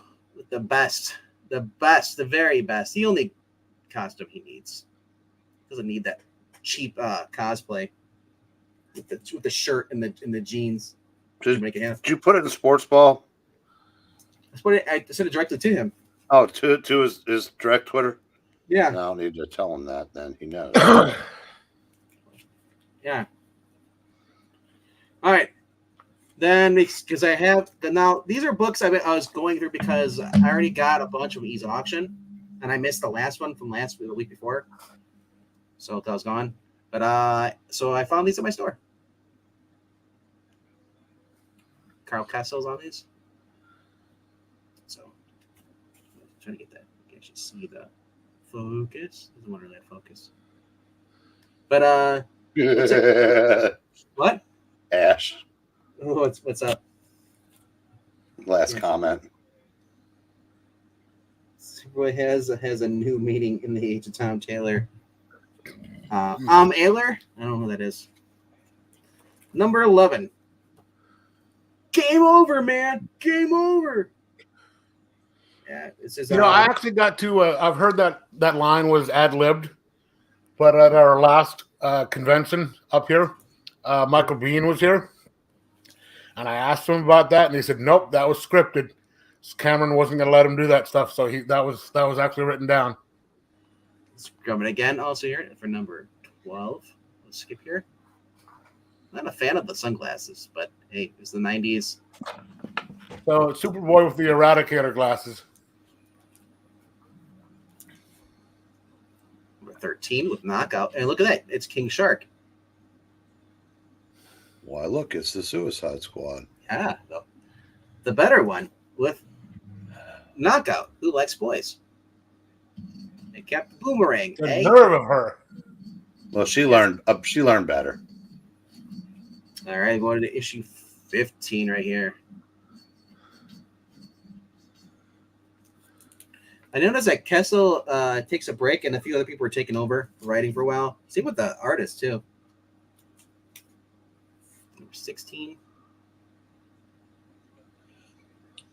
Not sure who Loose Cannon is, but Loose Cannon was one of the characters created in the Bloodline miniseries, the Bloodline series of annuals. The only one that actually lasted more than a year or two was Hitman. oh, also, if you want to know how old these comic books are, Super Nintendo. Damn. Stargate is also coming out You mean the movie? on the game. Yeah. Wow. The games came right after the movie does. Mr. Angleton is here. Hey, how you doing, man? Hey, sorry about that. I just saw your message before. I was reading and I was doing some other stuff. I just didn't realize you sent me messages. It's okay. Yeah, I was looking for a distraction today, so I figured, hey, I got my books for the auction. If y'all are doing a show off. Yeah, you're more welcome to. I just said since I missed the last lot of Superboys, I decided, you know what? I might shop, see if they have them. They had a whole fat stack. Did you get a good price on them? Yeah, like 50 cents. Fat stacks. And is the list you gave me, is that still up in the air? Should I stop looking? No, the one that I give you. Yeah, you gave me a list on. That was an updated list. Okay. That's the ones I'm still looking for. So I'll keep looking for it. Yeah. Okay, let me find you on. Okay, so I can share this out. Hello to everybody. 18 here. I got a lot of mail today and very happy about it. Although I'm distracted by family issues, and I put on a bid for. I was going to put a bid up for some War comics. Yeah, I saw you got Warlord. Yeah, and I put a bid up for Warlord, a $70 bid, and I won Warlord. So As I was advertising on here, is like, yep, look forward to Warlord in future auctions. yeah. So, Ooh. I'm bidding on a Road to No Man's Land omnibus. It was like $31. So I got a bid on that one Oh, for the hardcover. okay, hardcover. All right. And they want I have number 1 coming. I got that for like $70 for the hardback of the first one. And someone's asking me, I got like $70. They wanted that for hardback number 2. I can buy that now. But I had Judge Dredd. I had all this Super Nintendo games coming out because the movies. that's not Judge Dredd. That's Demolition Man. I know, but I said I had Judge Dredd before this on a previous one. I had now I have Demolition Man. Those are advertisement. What is the what's the actual comic? It's kind of this. That's saying that's how old these are. Oh, That's okay. Super Nintendo ads on the back of here. It's awesome. Sega Genesis. Yeah, that's incredibly old, right, Eric? Yeah, that's like how old these are. That was my 18th or 19th year of collecting. So let me. If only there was a certain member of the channel here, so I could borrow a few of his fingers, Well, you'd have to chop them off. or I could just have him, deliver them to you himself. How many do you need? Oh, well, Nobody can do them like Pixel. Trust me. Pixel Okay. is the Jackal. If you're still long, Those look like pixel fingers right there on that dude there that's choking out knockout. Yep. Yep. Hey, it's okay that he gets to choke out a redhead. I do it. I get in trouble. The hell? Kind of how it works. Man, That looked like a chrome. Was that Chromac? that looked like steel to me. It did kind of look like Crow. He's got sandals too. And Roman see what I did sandals. there. It does look like Chromac. And then 25.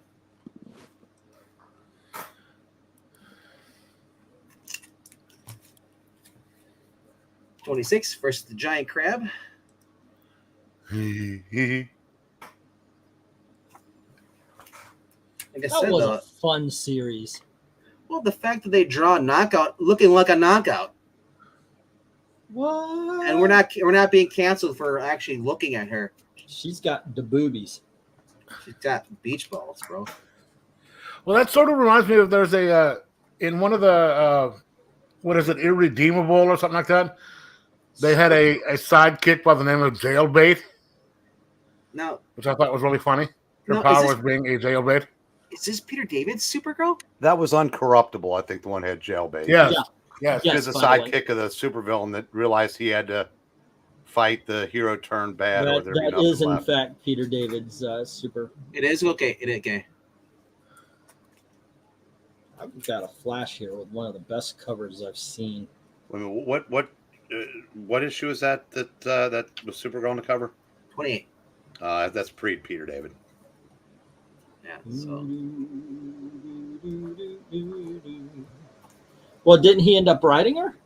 Yeah, but Right. he merged that Supergirl with Linda Danvers. Okay. now I'm happy So to see some of this. That's Preacher David. See, I'm making all these puns. See an alien. Mm-hmm. Happy to see him in Cadmus because it goes right back to what I've been reading right now currently with Ordway and Jurgens. No, it makes sense. That's about the same time. Yeah. I'm not Yeah, sure. Cadmus played a much bigger role in Superboy than once that started. Yeah. So, what's really cool with this is I turn on the back and you see this awesome ad right here.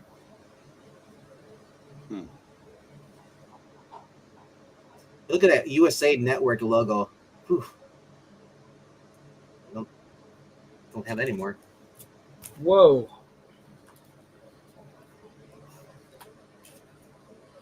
All right. Well, this actually has a comic in the back. Like this. This has this. And then it has, looks like some kind of Ralph Lauren insert. That's weird. I don't know who that is. I mean, I thought it was Jim Carrey at first, really. I thought it was like Ace Ventura.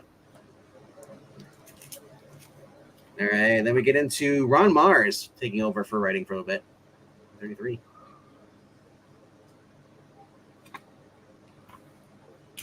36. And then, ladies and gentlemen, before Mariko Tamaki came up with this idea, it was here first, the superset. Except that his was part of a much worse condition. He started becoming like Kane. Started getting tumas in his face as he started melting. So, all right. I'm not sure who the artist is. His last name's Ryan. So, He's pretty quiet.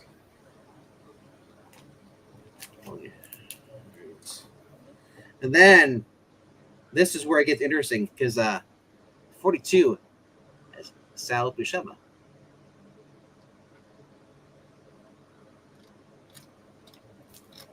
Castle back on 44.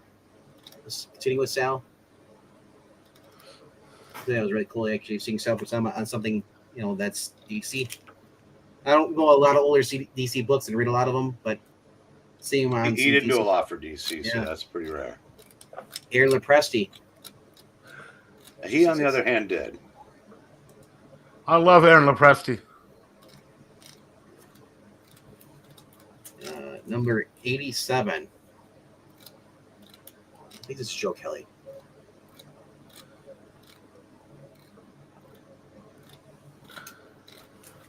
Then we I get don't know. to Presti was up here at our first comic convention. number 88. And then ending it all with issue number 96, where he's kissing Meg Ryan. Trixie is her name. That's Trixie. Trixie is, which interesting is Trixie is the fact that they draw her looking like Meg Ryan on the cover, but then Wasn't she the blonde from the early issues? she looks in the inside. She's a villain. She wears a white costume. Well, She has maybe not. powers, and she kind of looks like Power Girl. So that's it for this week for my back issues. If Senior England team.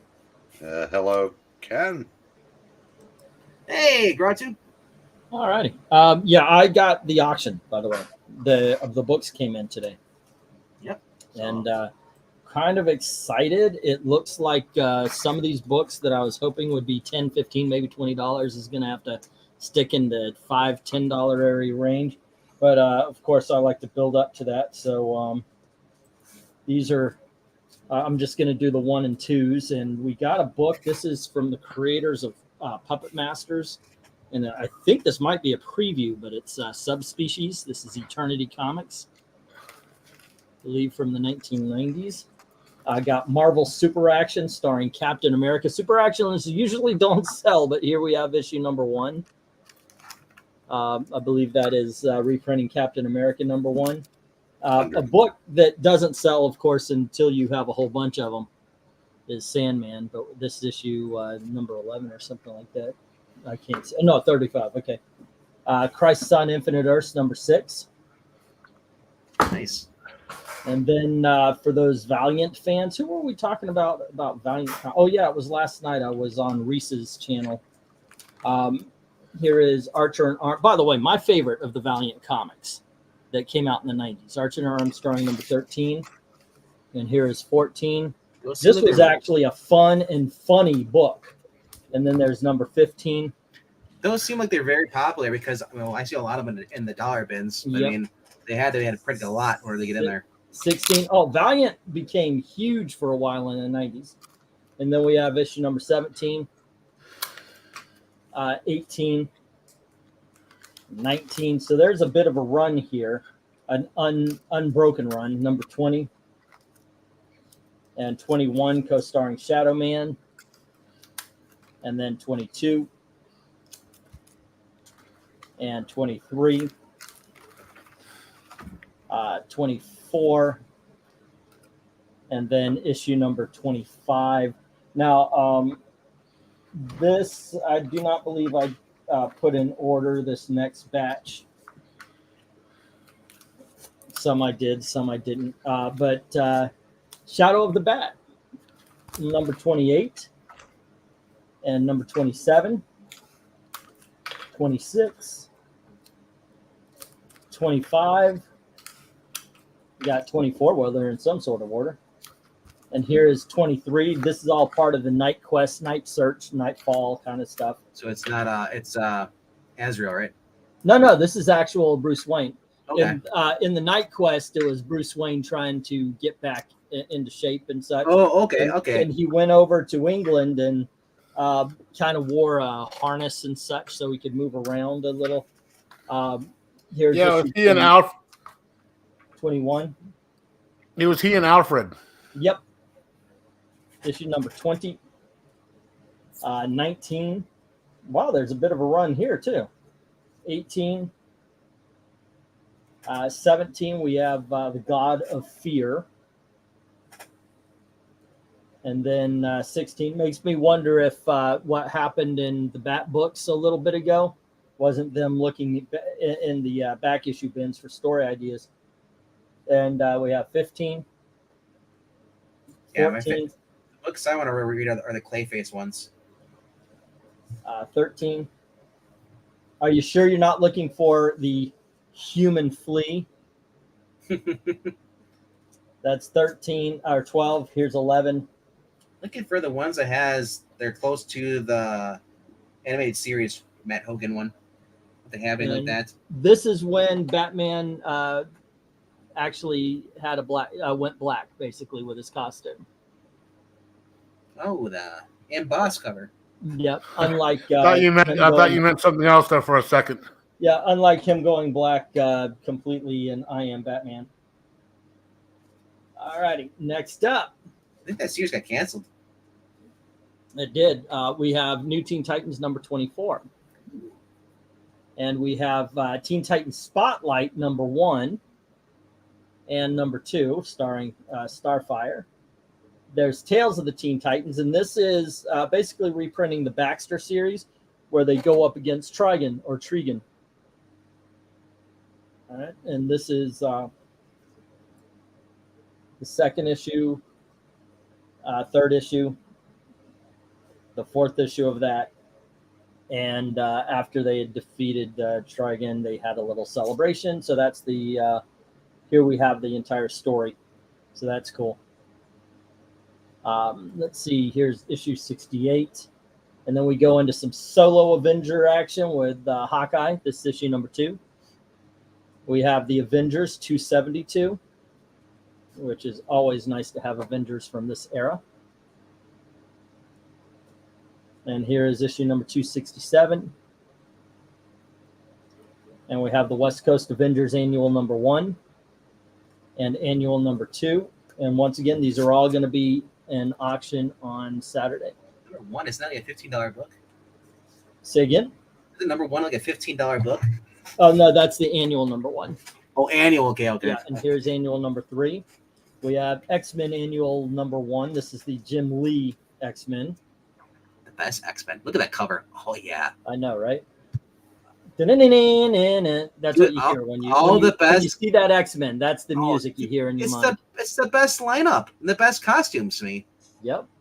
I completely agree with that. It was the best lineup in the John Byrne area, but this has come close, sir. We have X-Men Adventures number 2. Fun series too, if you like the cartoon. And I will look for issue number 1, but here's X-Men Alpha Flight number 2. This is a great series, by the way. Oh, look at Spider-Man's on the cover. Oh, at the bottom. Okay, I was like, wait, what? No. I don't count that little box as the cover. Back when he was the face of the company, now he's just the joke of the company. But everybody's the joke of the company nowadays. I feel like Spider-Man's fallen worse than the X-Men.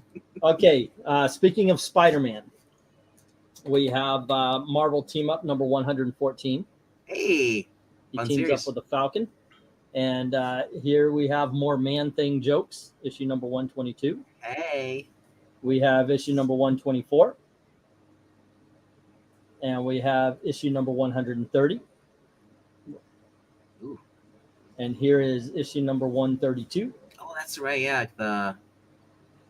We have the Scarlet Witch and the Vision, and then there's some other guy. Issue 134. They run into Magneto or Doom. But, and we have issue number 140. Cool. Issue number 143 with Star Fox. Yeah, we canceled that guy. We don't like him. Yeah, of course. He has you want to have sex with me powers.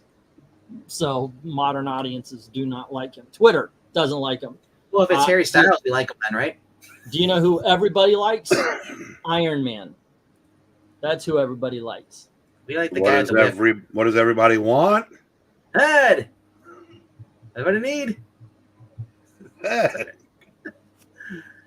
All right, then we have 146 with Nomad. Going to move from Marvel 2-in-1 or Team Up to Marvel 2-in-1. I have to check this one out just to see the price. But here is Marvel 2-in-1. Wow. 86 with the She-Hulk. That's cool. Then we have Black Goliath teaming up in issue number 24. And we have Marvel Tales. And God, I sure hope Doug stops by. He most definitely he left a donation. It's sad. My first introduction to Black Goliath was when he got killed.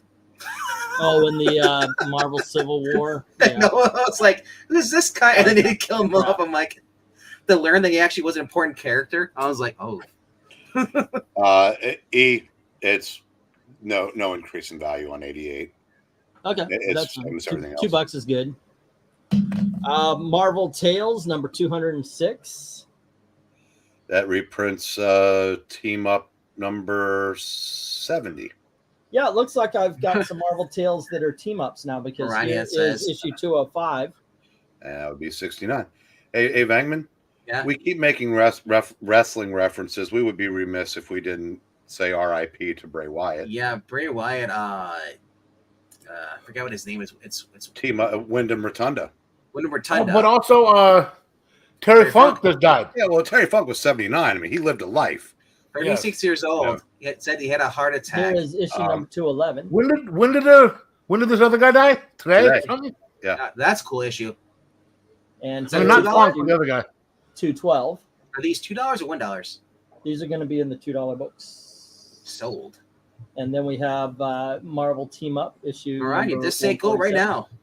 Yeah. And then we have issue 148. And we have 149 starring Cannonball. Yeah, Marani said, I like the team up with Spidey and Shellhead, but I'm focusing on getting rid of all the red in my ledger first. And we have Web of Spider-Man number 6. Ooh, nice. And I know I want to check the price on this one because back in the day it was worth something. I don't know if it is anymore. What Spider-Man number 36. is that? 36. It's 38. real close because first Tombstone, I believe, is one of those. Yeah. And then issue number 69 for Web of Spider-Man. And then another one to check out is number 93.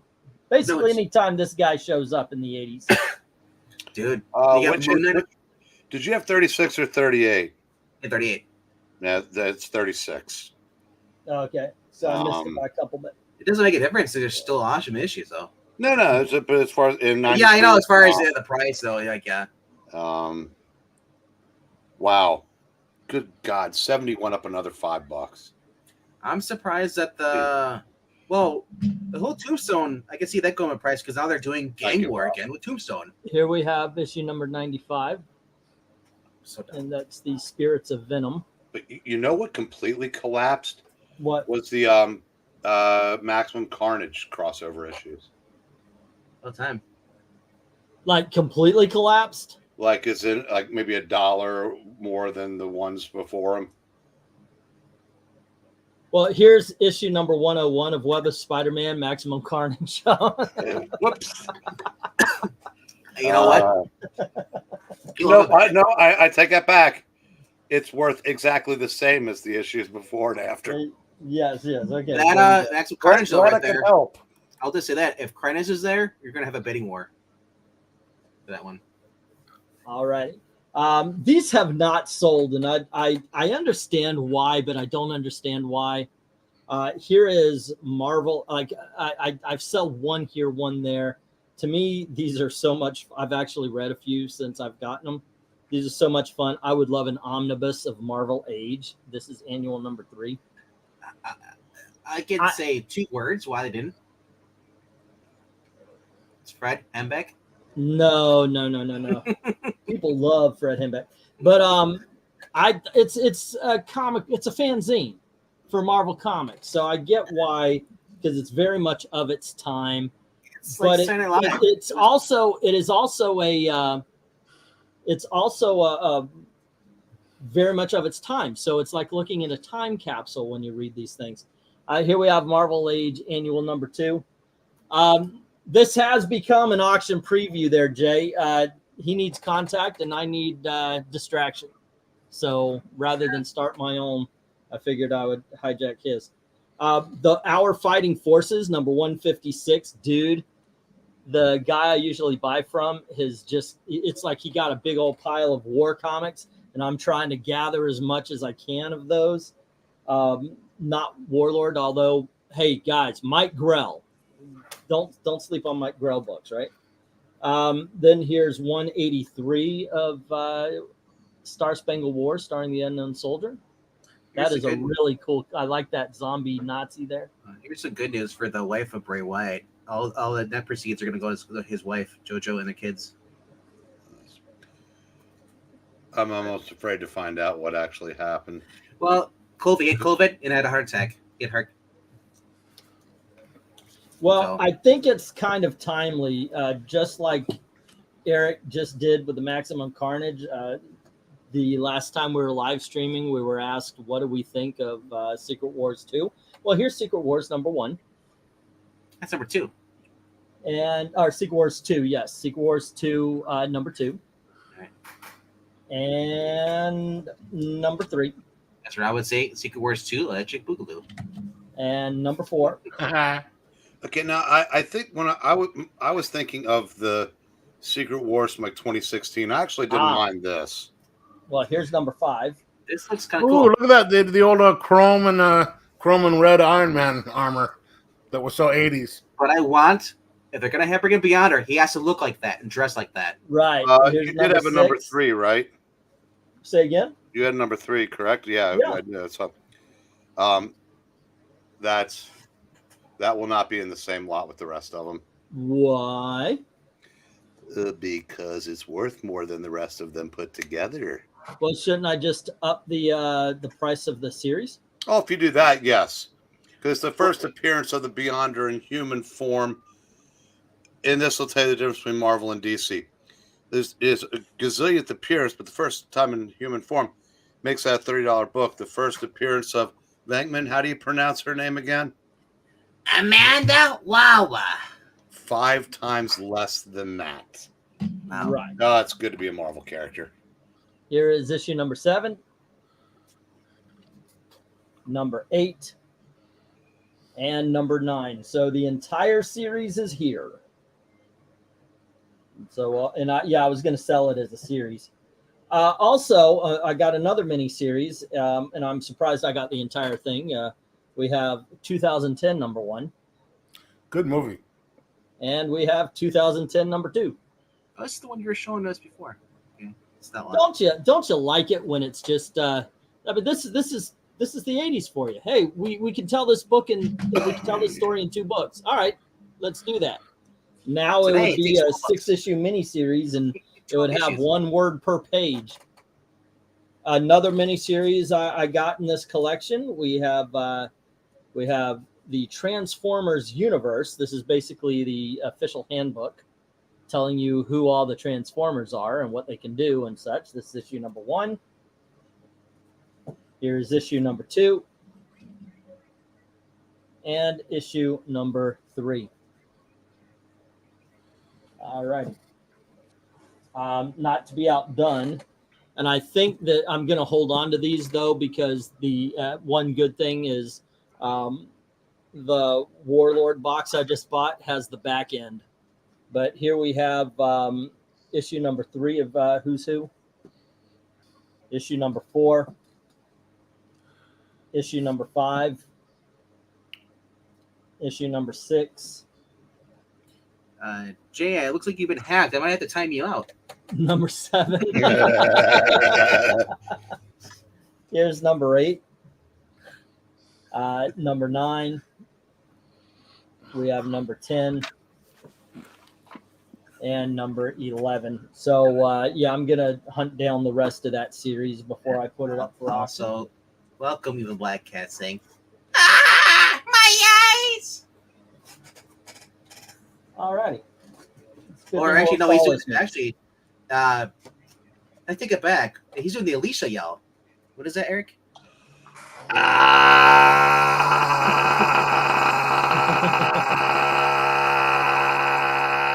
I can go longer, but that sounds that's like what she said. The show. It sounds like that throat singing. No, actually, she doesn't. That's why I'm here. Self-deprecating humor, folks. That's what Alicia sounds like when she falls down the stairs. That's what anybody that falls off like a tall building or out of a plane. What have we got here? Oh man, if I knew it was going to take you that long to find the next batch of books, I would have gone on for another 20 seconds. Oh, please do all that throat singing for a long time, you smoker. I just came back from my third bathroom break. Well, I was just trying to line them up in some way, shape, or form. Actually, I like when they're mixed up. It's a suspense. You're like, does All he right, have other issue? we have Swamp Thing number 43. This is Alan Moore's run. Then we have Swamp Thing number 48. This is one of my favorite of the issues right here. This book, it was like collected in something called like the American Way or Americana or something like that. Then we have issue number 45. And then we have issue number 46. And here is issue number 14. Okay, I was going to save those for... Oh, hold on. I definitely have to change out the bags. Are you hearing this? Listen to that. It's like... I hear your limbs bending. No, these are actually the bags that are... they're so old. But, how old are they? That they stick together. I'm sorry, I don't have a joke for that. I wasn't prepared. That's usually it'd be you live alone. Right. All right. But how about Zach on that beach? Just With Biden. with Biden. It's Zach on the beach with Biden. See, he's got his own theme song. You know, Biden's in the basement. Biden's in the basement with Zachary. They're talking about what to do with the... I don't know. I was going to make a black people joke with, one of those, hey, he's a racist kind of things. Zach's not a racist. He just doesn't like certain type of people. Yes. He just plays one on YouTube. He still is. That is very accurate. He's actually not a racist, but we do... he said one thing 3 years ago, and now we've ragged him for it. All right, we got Saga of the Swamp Thing number 2. The thing is, though, that guy who plays a doctor on TV is like, hold on, I'm a doctor on TV. Zach can't come around and say, I'm a racist on TV. That's true. Here's issue number 3. And we have issue number 4. And here is issue number 5. See that you like, Geekeasy? Huh? Have you seen any ones you like? And yeah, some, but I'm just I've got so much I need to read right now, and issue number 6.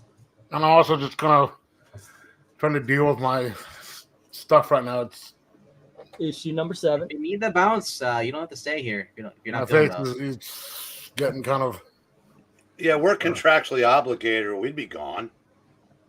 Wait, it's my channel. I can end it. Here's issue number 9. No, I'm just normally I'm down, I'm down, but I'm having some sort of reaction to that pills and stuff, But you gotta take care of yourself, man. Huh? Take care of yourself, dude. Yeah. Oh no, you get some weird RN decides to give you an antipsychotic for a sleeping pill,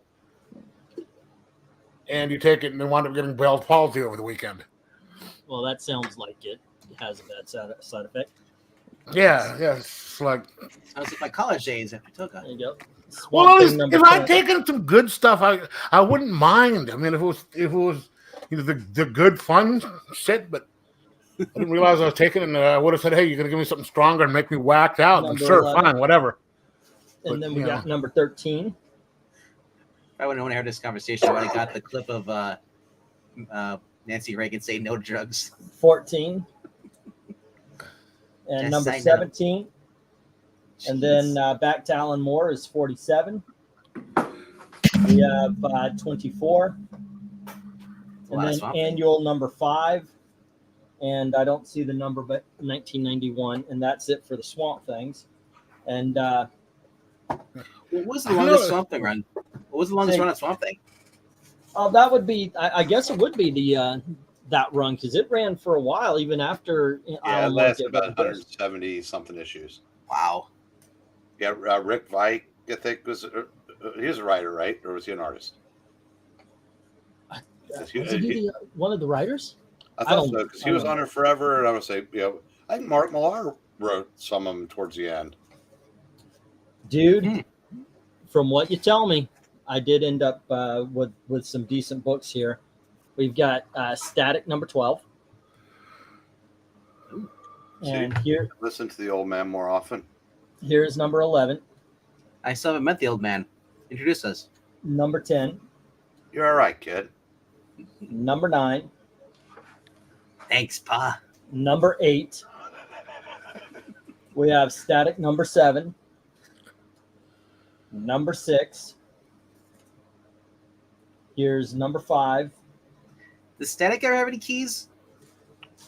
There's not a cheap one in the bunch. I mean, there's some, but I mean, it's got the last issues. It's not a key, but it's worth $2 1/4. Okay. Number 3. I figured just the first issue was the most expensive one. And number 2. Now the last, if we're finding out as far as milestone, the last issues are the most expensive. But the first appearance, though, you would think would be more expensive, right? Well, yeah, but there are a lot of those out there, and by the end of the run, the print run, there may not be 10,000 copies of Static 45. Jeez.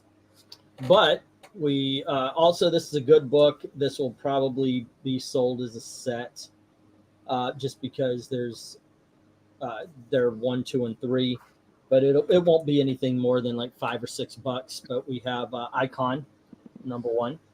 Nice. And here's Icon number 2, and Icon number 3. He's Dwayne McDuffie. Or these are when Milestone was good, by the way. Yeah. And the Static is just a whole bunch of, like you said, these they're all keys of a certain kind. Speaking of keys of a certain kind, basically these are just special because they're old. They'll probably be around the 3 or 5s. But I can't tell you numbers because a lot of these are Dell Comics and I haven't looked at them. But we have something called Around the Block with Duncan Liu. Now you see there's a problem right there. That might actually end up being in the 2 or 3 bin because not a lot of people know what a Duncan Liu is. That's actually about right for that. Yeah, that one part of the law you're talking about is all the old books. So I was thinking, like, we're going to get the fossils on this. Probably so.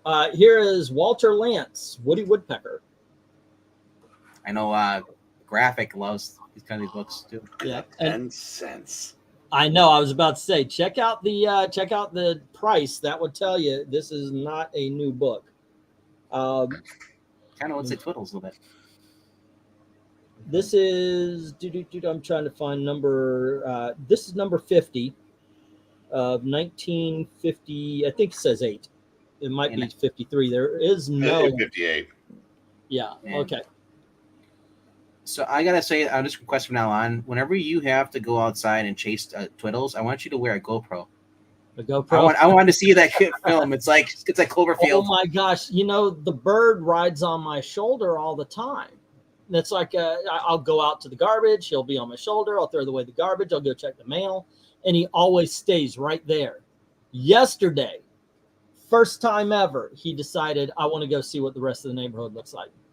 And Gail was getting into the car to go to the grocery store, and she wondered why I was running at first, and then I round the corner because he flew around the side of the house, and he did do this once before about 2 years ago, and he landed on the garbage can. I got him. I couldn't find him. He had flown down the street.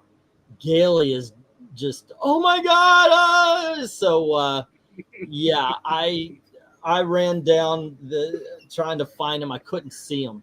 He was in a tree, and I saw the tree shake when he tweeted at us.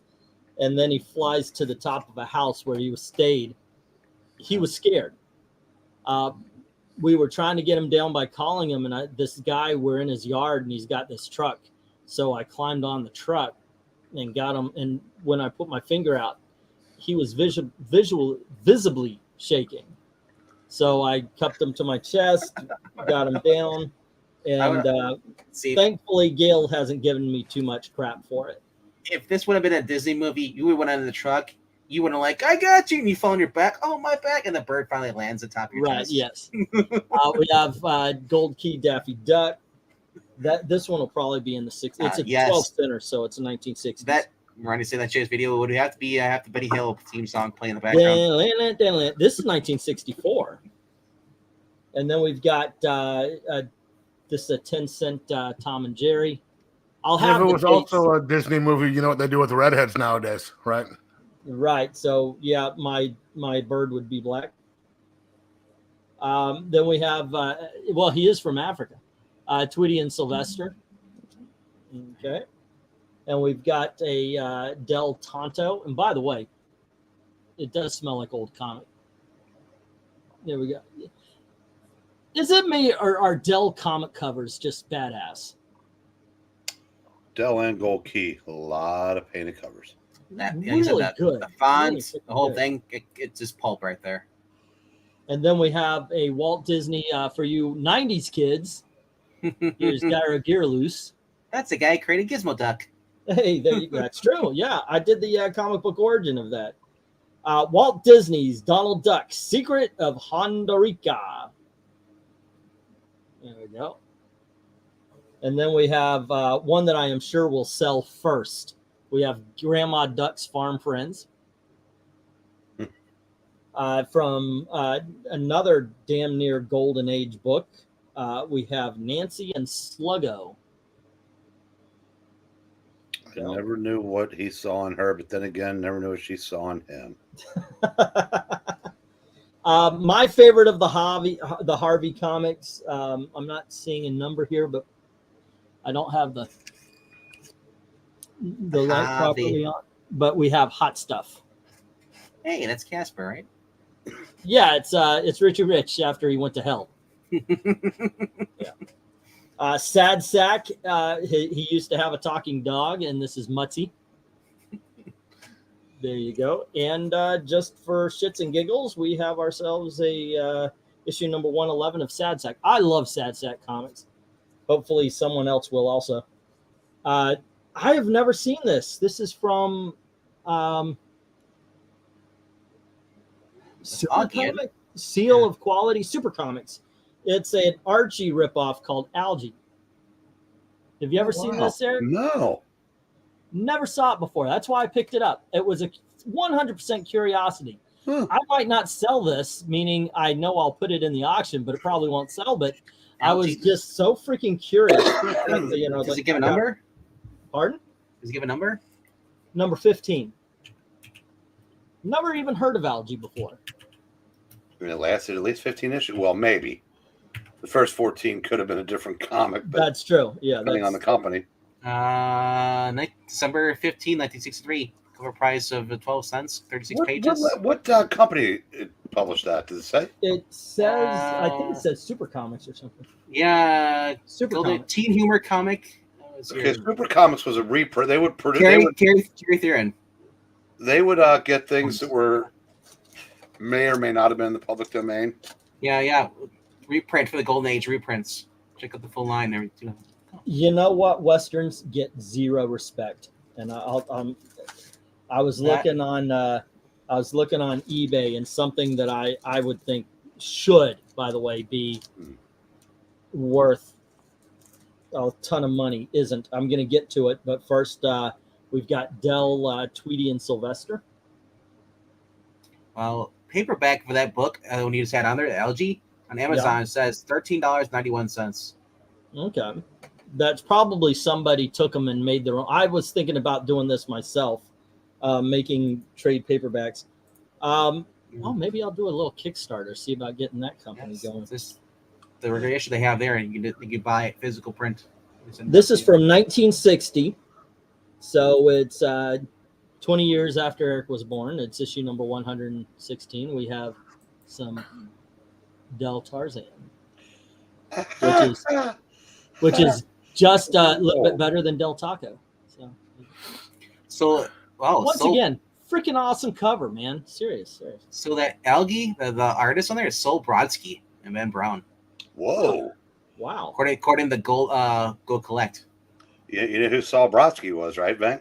Oh, it's been a while. He was in the original Marvel bullpen. He was Stan's right-hand guy. Here Oh, we that's have right. Yeah, that's right. Illustration-wise. Nancy and Sluggo. Hey guys, I'm gonna have to. I've got some pills to take, some stuff to go in, so I gotta. Well, take care of yourself. Have fun, man. See Be you next safe. week, bro. So I'll see you guys next week. All right, Later. take care. All right, bye. Here is Gold Key Beetle Bailey. Hey, you want to see something that could that definitely would not fly now? Lil Late Ball. Today I learned that there was a character named Lil Late Ball. You know who I'm talking about, Eric? Nope. Do you have any idea? Oh, that's This the blackface, right? This from Walter Lance, New Funnies, and right there on the bottom, Yes. you have Lil Late Ball. He's a little black bear. But there you go. Wow. Is he an animal of some sorts, or?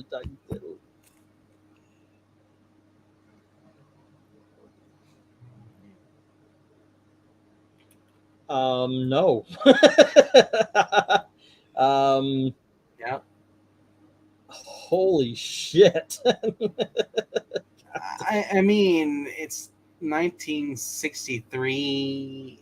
It's a golden reprint, so it's probably from the 30s. Yeah, probably. This thing is a little bit rough too. This will probably be in the 2 and 3s. Yeah.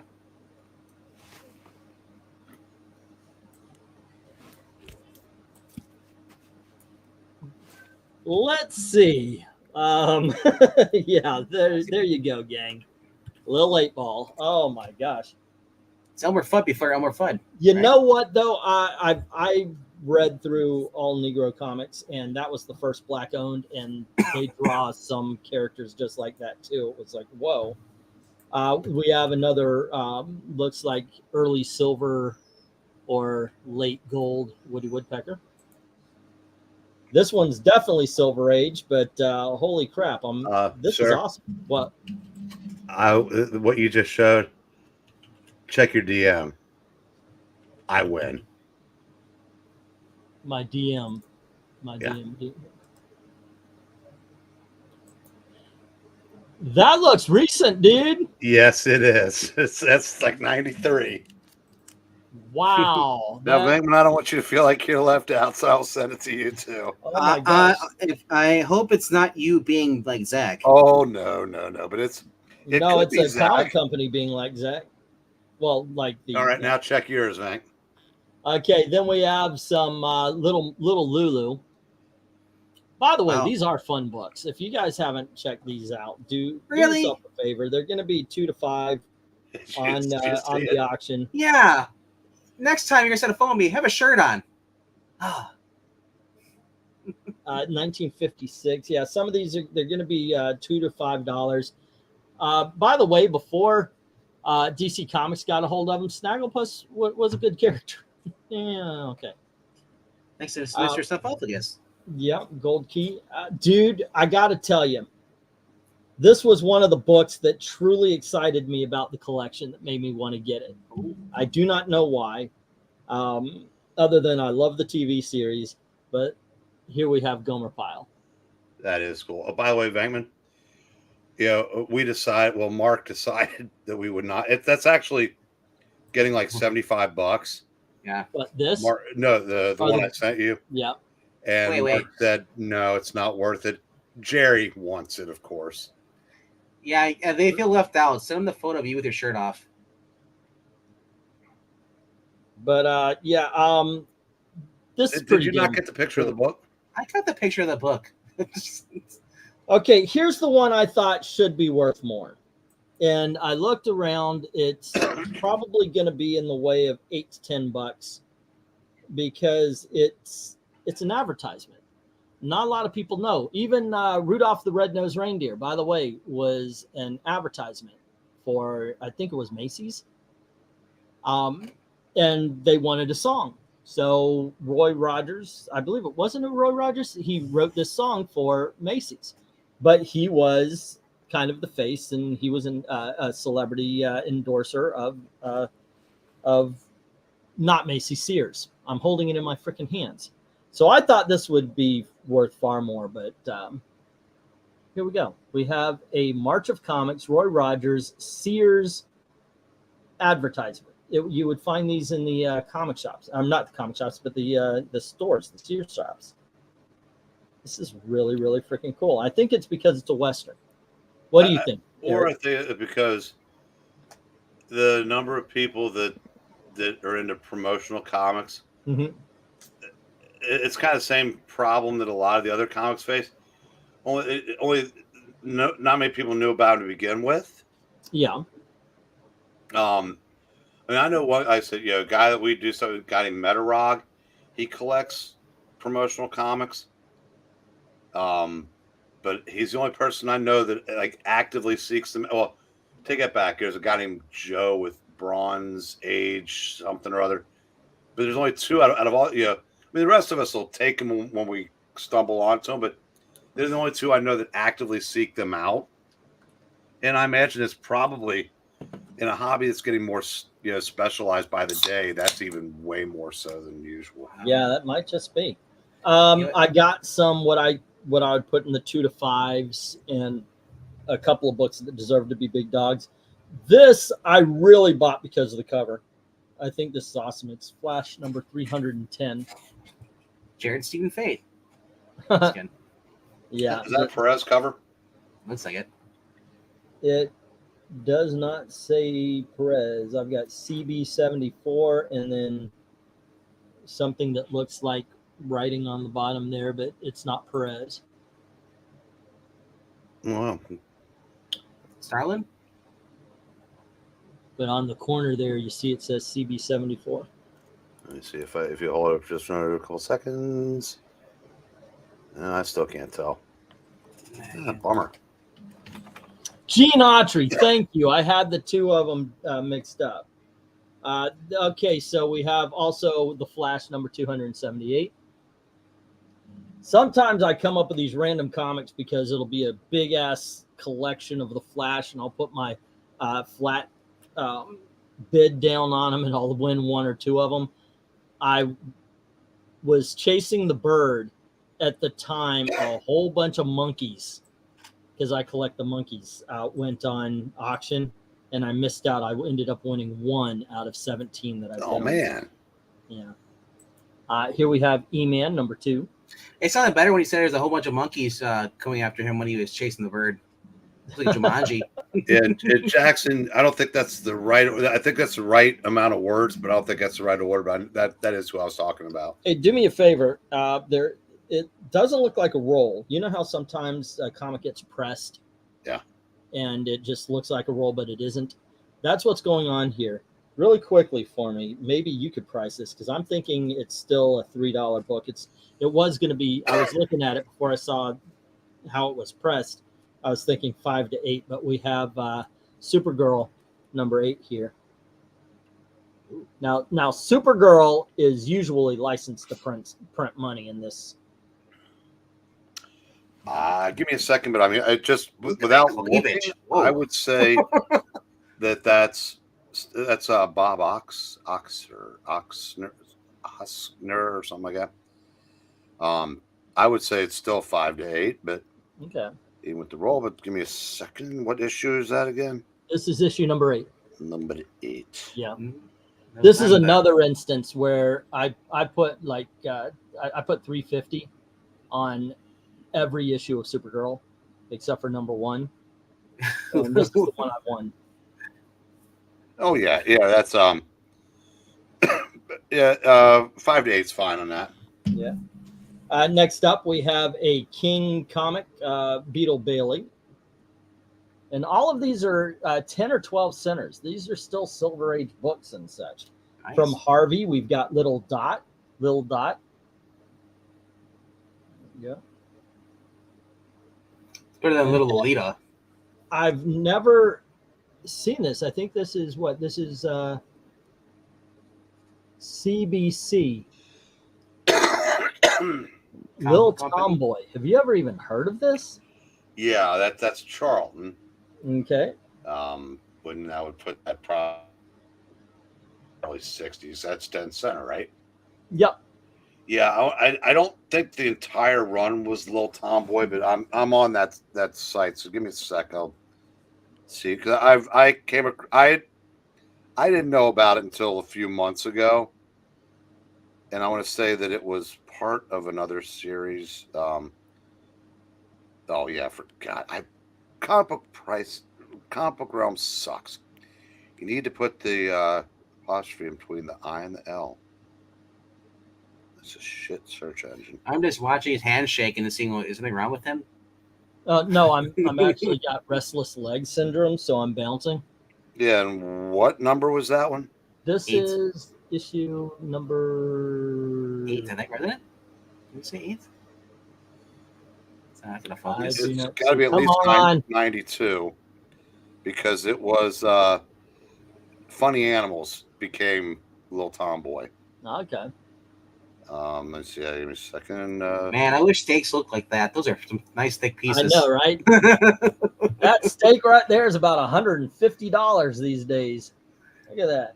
But if we give you an idea of, that's issue 97. Okay. According to Comic Book Realm, it's 28 in mint, but then you'd run into there's no one on God's green earth that would pay that. Marani said that No. Supergirl though issue that is not rolled. It's just they instituted the bleed margins cutting super close, and they still use it for run. Well, here we have issue number 63 from what looks like Halden Books, and this is Dennis the Menace. And then Gold Key. These are usually reprints of the Dells. This is a 12 center. It's a Silver Age, and we have Uncle Scrooge. And once again, these will probably be around the $2 to $5. Maybe some will make it over. And next up from DC Comics, we get to visit the sons of Superman and Batman. We get to see the Super Sons before they were actually the Super Sons. This is issue number 221 of World's Finest. Yeah, see, tell them these are the real Super Sons. That is true. Yes. If you guys are ever looking for the Donald Duck on hardcovers, I've seen some of those collected in my shop. Yeah, I most definitely am. Then from what company is this? ACG, American Comics Group. Stories of the Strange Adventures. This is issue number 128 of Forbidden Worlds. The Magic Man. It's Merlin. That's what he's fighting. Yeah. Wasn't Merlin in Spider Girl? No, it was Spider Woman. And finally, the last issue. This is also from DC Comics. It is issue number 15. And let's see. Hurry, hurry, hurry. If the monster's hand is quicker than your ice earth, that will be blasted by the scourge of the human race. And my friends, it has go-go checks. So there you go. We got Hawkman number 15 as well. So those are some of the books. Most of the books are going to be in the auction. I'm going to find other things that can go with it. Obviously, I'm going to put in the big dogs that haven't sold yet. And I'm going to make a trip to the warehouse on Saturday. And next week we'll have war books and hopefully Warlord. We'll have Warlord books and hopefully war books along with some other Supergirls and such like that. That's what I'm really. All you kids that like Warlord issues, you like some old school books you got there. I mean, we have 15 people still watching. At least 13 of you are not us. That is true. I did share this out. So, or did I mean to and I didn't? Huh. I don't know. Like I said, there's people there in here that are normally in your chat too as well. So yeah, cool. If anybody else watching us on the replay is looking for this, like I said, this whole entire time going on below the ticker, it's been the auction, 8 p.m. Eastern over on I Love Comics. There's the little link right there going across the screen. Yeah, thanks for giving me a platform to show off on. You're welcome. I figured you're the Shadowband King. You might as well go somewhere you're not Shadowband. Oh, might as well. Oh crap, we're Shadowband too now. You can you want to equal us out here? I'm kind of equal us out. No, what I mean is I've got my own channel to be the big picture in. You can. There you go. We like putting you on the hot seat. There you go. Fun fact, Angleton, we had some gator jerky appear in the last episode of RPG, and I personally still won ours with the next box of comics being sent out. Okay. Sure. You know what? I got to be reminded when I'm headed out, and because when I'm on that side of town, when I drop Elizabeth off, I drop her off on Sunday night. Send me a message. Go get that f***ing jerky, and I'll drop her off because I'm closer to Kissimmee. It's otherwise. What's Gail's cell phone number? I feel like you'd be speedy delivery with Gail. Gail, yeah. If you guys call Gail, maybe it'll. If Gail inflicts pain on you for forgetting. But yeah, when I'm closer to Kissimmee, I can definitely remember better stuff. Yeah, there you go, man. It's been a lot of fun. I'm hoping to get for this week's auction from the warehouse sale.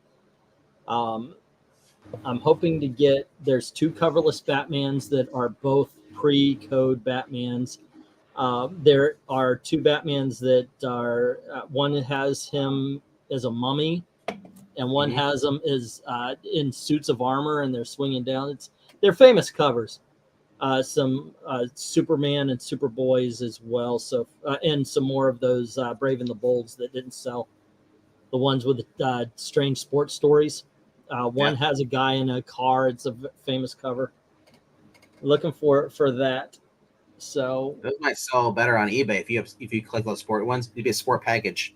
Yeah, that's actually my plan. I buy those nowadays. I buy them with the idea of selling them on eBay, but I give the auction the first shot. Of course, because yeah, it's just there you go. All right, you've been at it for.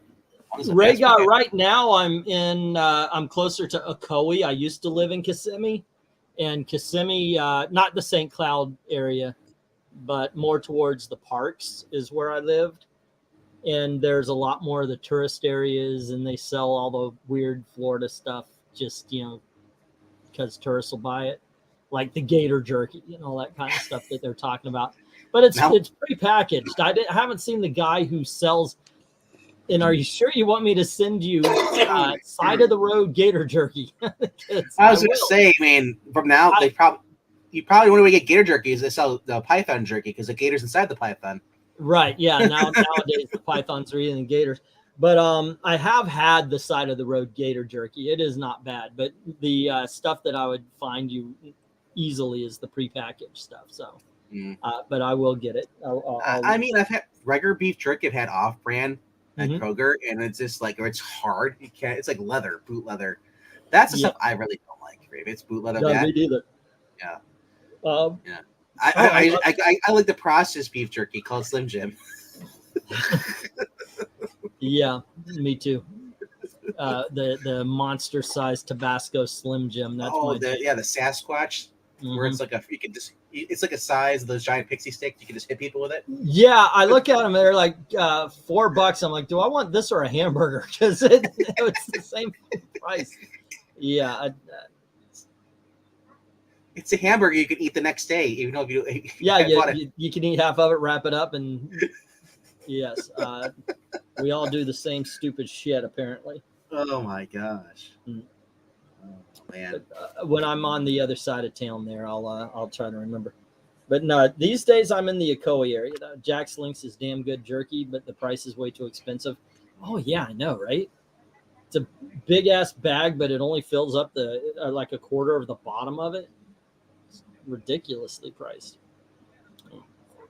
Wow. So what? I was gonna say today was a weird day for me because I had crazy weather. I was for a while, most of the day. It was warmer here than it was in Tampa Bay. What about you? And then we got the huge rainstorm. Now we're finally down to 70.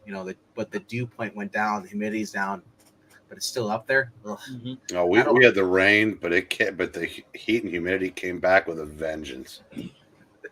That sounds. Well, tomorrow is supposed to be nice. It's supposed to be like a high is 70 something, and then by Saturday, if I can cut my grass after 2 weeks. We've got one more day of the closer to 100 than 90, and then it kind of goes back to normal summer. Like I said, it's always the last week of July for us, or right around August here. In between, we get this really state like Florida like temperatures. It was near 110 the past 2 days here, and then with the humidity, it felt worse. And then there was no rain until today, and I'm like, oh, it says, I'm like, should I close the upstairs windows? I'm like, getting ready to leave. I'm like, oh, it's just 15% chance of rain. Whoosh! I'm like, a good thing I closed them.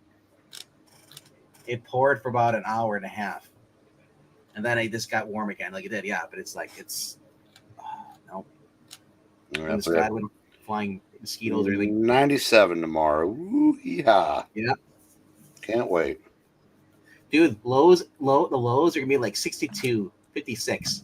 I'm like, I'm kind of happy for those because I can't deal with the heat like you guys get down there. I like having like the option of seeing a polar bear or penguin.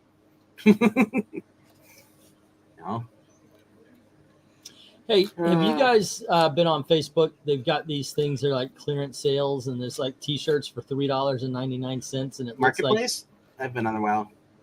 It looks like. Oh well, that's too good to be true. Y'all seen these things or tried them out? I'm not on Facebook, so I don't. Facebook Marketplace. No, my brother his made a post, sold some stuff within like a day. He sold like 3 tires. This guy drove 3 hours because he's been looking for these tires my brother had for his Acura. He's been looking for. I'm like, I've been looking for these like forever, and like and these are like 15-year-old tires, rims, because they don't make that style anymore. Huh. But I thought that was kind of funny. He's like, he drove 3 hours. I'm like, well, you want the 4th one? He's like, no, I'm good. But, gotcha. Yeah. It looks like a scam, and I'm thinking if it walks like a duck, talks like a duck, it's a freaking scam. The thing with Facebook Marketplace is the worst place to buy comic books now because people just jack the price up because now they're all speculators. Yeah. Before I love going to garage sales and like, oh, you want this? 50 cents, $1, $2. The X-Men. Now it's like you see the X-Men. It's not even a key. It's like, I want $10 for this.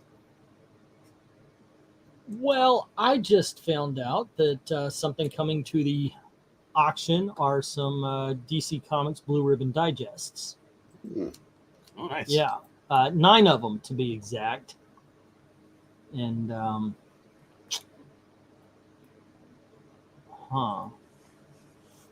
did I pay for those? I did. Shit, I can't combine shipping. I should have waited. So wait, why is one $3.99 and the other one was okay? I see. 9 looks like they're going to be priced between $8 and $10 based on what I had to spend. Let's see. I have Legion of Superheroes. They're actually in pretty good shape too. Legion of Superheroes #1 looks like #8. Superboy #7. #15. Legion of Superheroes #24. I think the number is what number of the Blue Ribbon Digest they are. Sunday is National Discount Movie Day. Is $4 movie tickets nationwide. That was today? No, Sunday. Sunday. Okay. Yeah, I was looking forward to it. I want to go and see that. But as far as tomorrow on this channel here, I had to push the reading back 15 minutes because I have to go to. I'm in front of a wedding with my friend. So we have rehearsal tomorrow. It's from 4 to 6. So I'm like pushing it back 15 minutes because in fact I gotta go 45 minutes one direction back here race. So it's be like we always have rush hour traffic between 5 and 6. 6 is when it finally tapers down. So, but our first reading tomorrow tonight is going to be Giant Size Spider-Man. Eric Breen playing himself, Dracula. I do not go blah blah blah. And then immediately following this, tomorrow. Stick around because we have another Spider-Man action. Him going against the Falcon. Oh, and the other 4 World's Finest. I don't see a number on this one. I got 2 World's Finest, a Justice League Blue Ribbon, and a Justice Society. So, yeah, I'm looking forward to that. I'm not a wedding singer. You're not a wedding singer? No. I need one issue of DC Blue Ribbon Digest. Yeah. I have all the best of Blue Ribbon Digest. I can't find it anywhere. eBay, nowhere. Okay. What do you look for? I think it's issue 37. It's one of the funny animals. Okay. They're hard to find. So a friend of mine. Yeah, he's been looking for the Dark Mansion one, and that's worth like $75. You can find my those comic online. shop has it. Yeah, but the funny animals, like I said, I can't find it on eBay. It's something. I sold that issue to Graphic Man, and said I want it back. Well, you're talking about the actual issue. There's one, Yeah. the Blue Ribbon one. I know. The actual issue, I've seen it upward $250 now. I sold it to him for $25, and I went out trying to find it, but I can't. I found one, but it was kind of trashy. I wanted something in the same condition, because that condition I sold to Graphic Man, he bought a $25 book and now is holding a $250. That was really well. I don't know if it's that the one that you sold was worth that much, but it's worth more than $25. Oh, most definitely. It was in great shape, but yeah, that's one of those. Very very rarely do I regret selling a comic book. Someone, I forget who it was, but I do know somebody was kind enough to sell me back the Daredevil #7. That was Krennis, wasn't it? It was a Krennis, yeah. But it wasn't a sellback. It was more of a trade. Because as soon as I sold it, I was like, I shouldn't have sold that. Very rarely that happens, though. That's not the one that somebody colored in, right? No, that was #6. No, this one was that missing a page, but not a story page, right? It's well, what happened was it's not a story page, but somebody cut out an X-Men advertisement not on the covers. It's inside. Right. So the cover itself, like the book itself, looks not bad. Obviously, it's not mint, but it still doesn't look bad. Yeah, I regretted selling that one. I regretted as soon as I did it. I regretted selling the Power Girl. But most of the time, no, I don't have too much. There was a little tinge when I sold the Hulk 102, but I'm okay with that because I got that JSA omnibus and I really wanted that because I know I'll read that JSA omnibus more than I will the Hulk 102 or anything. So yeah, monetarily not a good trade. No, but entertainment wise, it was. Yeah, for my intents and purposes, it was a fine trade. So I'm okay with that. But yeah, I missed that first appearance Power Girl. That I want back. So I've convinced myself I will never sell that Black Canary. The Unknown Soldier is staying. Alice Cooper's there to stay. The Huntress and so forth. So now, which that Unknown Soldier is what issue?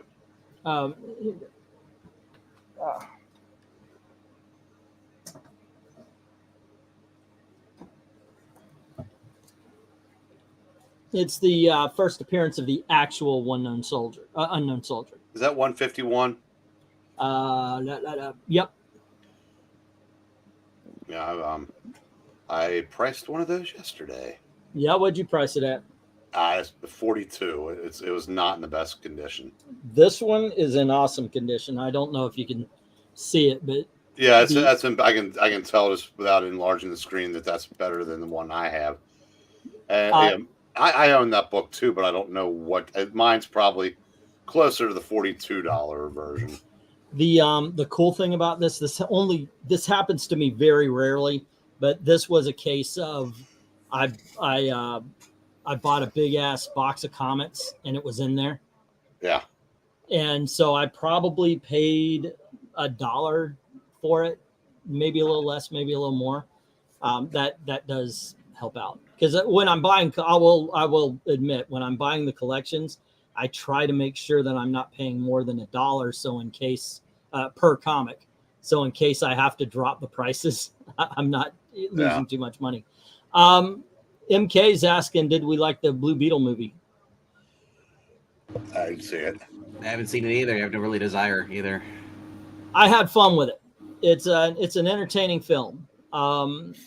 It is an origin story. If this came out, say 7-10 years ago, I think it would have blown the freaking roof off. I really do. It's a lot of fun. Some are saying it's better than Shazam 2. Oh, it was. I'll say that too. It was better than Shazam 2. It was just a fun time. This is what you want. What you bitch about, what we moan about, this movie is what we want. You'd think that there was a whole bunch of identity politics because he says Batman is a fascist. The first line out of George Lopez's mouth cancels any of that concern. He's the idiot character. He's not an idiot, but he's a conspiracy theorist. He's somebody who is saying over the top strange things. Yeah, doesn't know what he talked about. He just says, yeah. So putting that line in his mouth absolutely fits that character. There is not a lot of identity politics in there. What this is it's about family. It's about no, race and family. It's about I know, right? That freaking franchise ruined the term family, didn't it? But it really is. It's about the characters itself. It just isn't what was presented. The director did so much fucking damage to this movie. Well, it's like the little girl with Snow White. Is there any saving Snow White? Not to me. No, that movie's fucking dead. And that because she okay. Is it hard to watch Shazam now? No. Isn't that little girl in that too? She is in the second one and doesn't really even faze me at all. Yeah, no. Look, Rachel Zegler is a very talented young lady. She was she was in West Side Story. Right. I will recommend Steven Spielberg's West Side Story, up, down, left, right, twice on Tuesday. It was a great movie. Why twice on Tuesday? Because you should see it twice every Tuesday as a religious thing. Because of God. Didn't he, in the interest of being woke, not put subtitles in when they were speaking Spanish? Yeah, he was a dumbass, and therefore now, if you don't speak Spanish, you don't understand what these people are saying. Again, I said that's while they're giving incredible performances. The woman who plays, she's a Broadway star. She plays the Rita Moreno part. Mm-hmm. She's amazing. You don't understand what she's saying half of the time, but you understand what she's emoting completely. Like you understand what's going on through their performances because they are that good. This movie is really good. But yeah, Steven Spielberg fucked up. In order to make it, I want to elevate the Spanish language. He buried performances from excellent actors. So he was a dumbass. It's like Eric eating his Trader Joe's popcorn, speaking in Spanish. Wow. We know we like popcorn. Yeah. Wow. Glenzer, it was absolutely a dumbass move putting it in the trailer. I completely agree. If they left that movie alone, if that line alone, it was in the movie, by the time it got there, you wouldn't have been phased because it was the dumbass uncle. But you got to wonder, again, I keep hearing about ESG money and shit like that. Mm-hmm. When people keep doing things that seem like self-sabotage, at first I thought it was just to appeal to the wokes and figure everybody else would just come along anyway. But now I'm starting to wonder. It's almost like it happens too often now. Yeah. Somebody put this girl up to this. Oh my gosh, this absolutely was a Disney thing. Look at all the interviews. Look at all of them. Her and Gal Gadot are repeating themselves. They're saying the same 3 lines. Mm-hmm. Up in the one that really pissed me off was when Rachel started to shit on the classic. I mean, say what you will about your own. If you want to even say it's outdated, fine. But if you start talking about the 1937 movie as if it's a piece of shit, you're full of shit. Now, I'm sorry. Have they converted Gal Gadot to the right side of history now? No, I don't think they did, but I think she says what she's told to say. Yeah, Just like, I'm getting Wonder Woman 3. No, you're not, says James Gunn. So, Yeah, a lot of people are losing faith in James Gunn now because he's bouncing all over the place and saying the wrong things about the wrong people in movies. Henry Cavill. Yeah, we don't want you now. Gal don't Gadot, we with want you now. Henry Cavill. You just don't. Here's what I think, and I think Marvel should do this. I think DC should do this. I think anybody making superhero content should do this. Shut the fuck up. Seriously, just shut the fuck up. Mostly shut the fuck up about what you're about to do. Don't tell me you're going to do a Creature Commandos movie or a TV show until that thing is 5 minutes to air. Yeah. You know, when it's absolutely 100% done and it's going to be aired, unlike Batgirl, which was damn near done and it's never going to be seen by anybody unless they pirate it. You know, stop announcing, especially DC. DC's announced, 2 lineups already? 3 if you count James Gunn? Stop it. Just put out the movies. When they originally did Marvel, didn't Marvel, the first part of the MCU was never announced. It was just, right? They just put out Iron Man and Iron Man 2, Hulk, and yeah. And then they started announcing we're going to do this, and they got to the point it's like, yay! And I'm looking like 2028, 2035. I'm thinking like, oh, I look at it and I go, sorry, Breen. But I look at some of those announcements. I think, wow, is this even in my practical lifetime? You know, am I going to be like Eric, where I'm like, I don't give a fuck anymore. Wait till they have Secret Wars and they have the reboot and they start all over for the next 10 years. Because I see how Eric acts and reacts. He's a big ass comic book fan. Just by osmosis, he should be watching all of these superhero movies and TV shows. But it's like, I don't give a fuck. It's not because of what they've done or not done. It's just, when I read prose, it's usually crime fiction or anything. I don't read science fiction. I don't read superhero prose. I need a break from that. Like I said, I consider myself a pretty big movie fan. But I was just I was just thinking about, like we talked about the other night, like the top 5 or whatever. My list would be very, very long before I got to a superhero movie. I like them, but I do. I mean, comics are my passion. The rest of it's just kind of like icing on the cake, but I don't need it per se. Because it's like some people go to comic book movies to escape what their real life. Comics are my real life, so it's like, I see it as an extension. I can watch, but it's not a necessary one for me. I can watch them also as Elseworld stories. You know, like how people got pissed at Gotham because I didn't care. I saw every episode of Gotham. Yeah, it was a great show. I thought it was like if you just threw crazy in a blender and forgot to put the lid on. But like I said, when the pandemic hit, I had like an anxiety attack during an episode of The Flash. The Flash episode had nothing to do with it. It was just the timing. And I never watched another episode and don't feel like I missed a thing. You know what? I stopped watching just because I stopped watching. I wasn't making it to the episodes on time. So I figured, okay, I'm going to watch it on Netflix when it comes on Netflix. I just got back to it.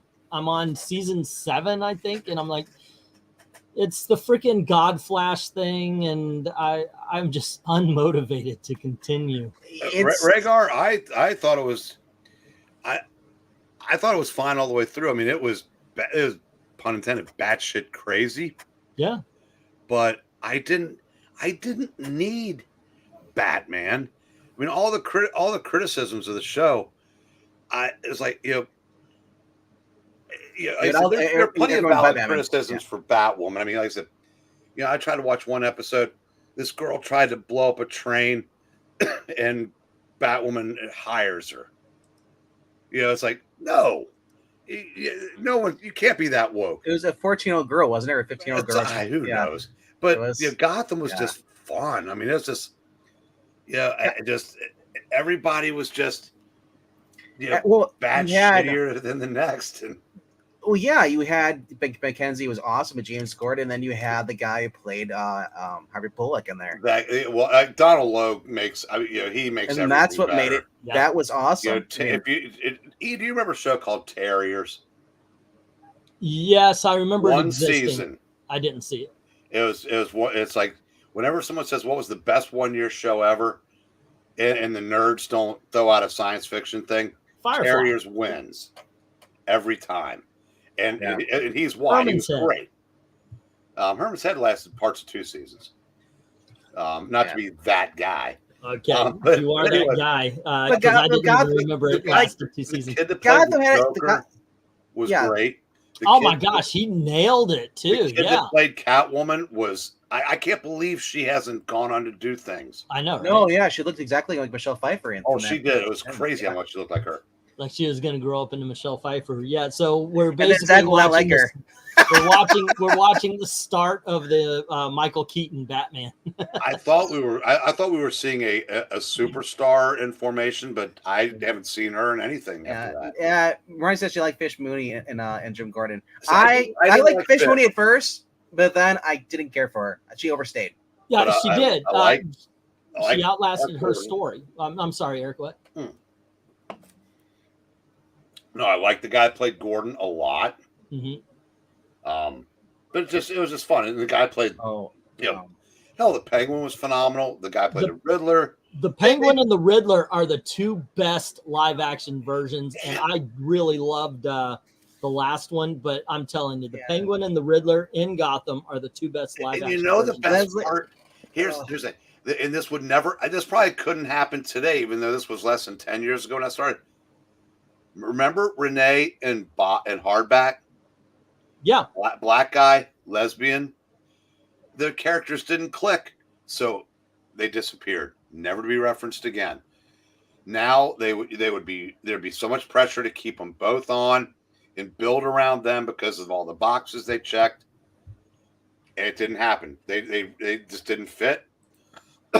So they even had the what's her name, the hot blonde that had a thing for Gordon, but then she kind of went lesbo.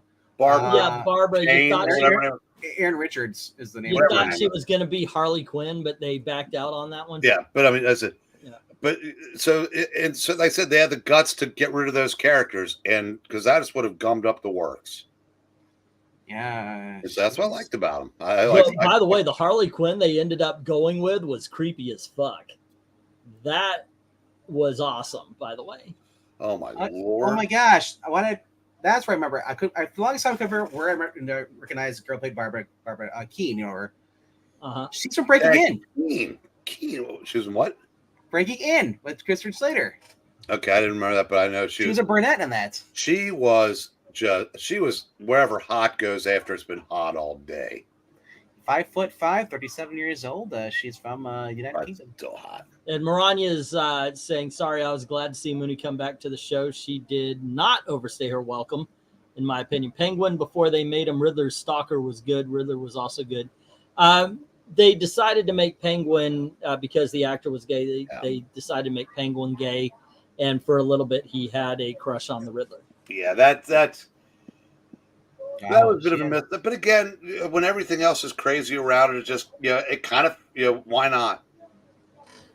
Again, I didn't need these characters to be true to anything other than the mythos they'd set up for themselves. Yeah, the story itself.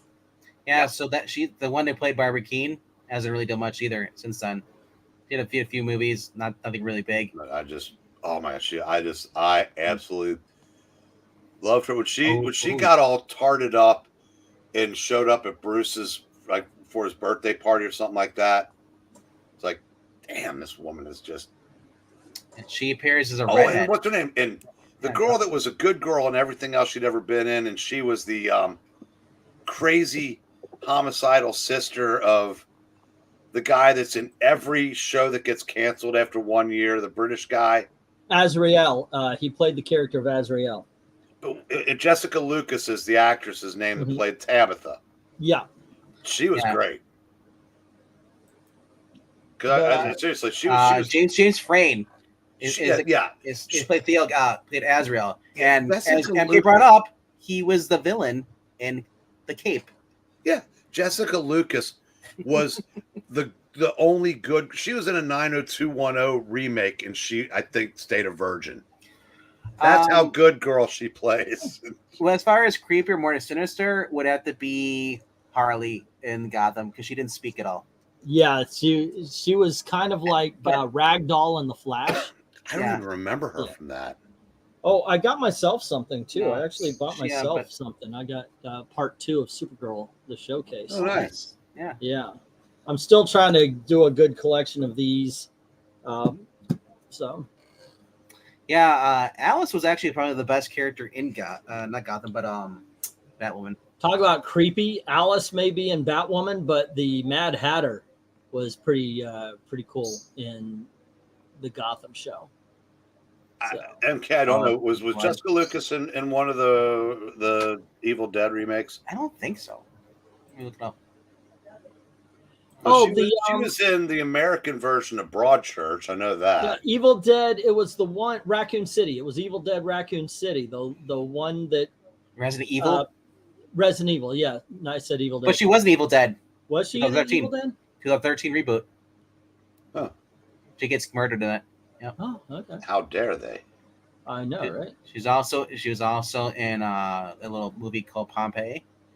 She's the man, Big Mamas, like father, like son. That movie sucked. I hate the fact that I saw that. They're just some movies. You nope, shouldn't have done that. Apparently, I think she just got engaged, or was. Man, she's also a year younger than me. Man, I thought these women were older than I am.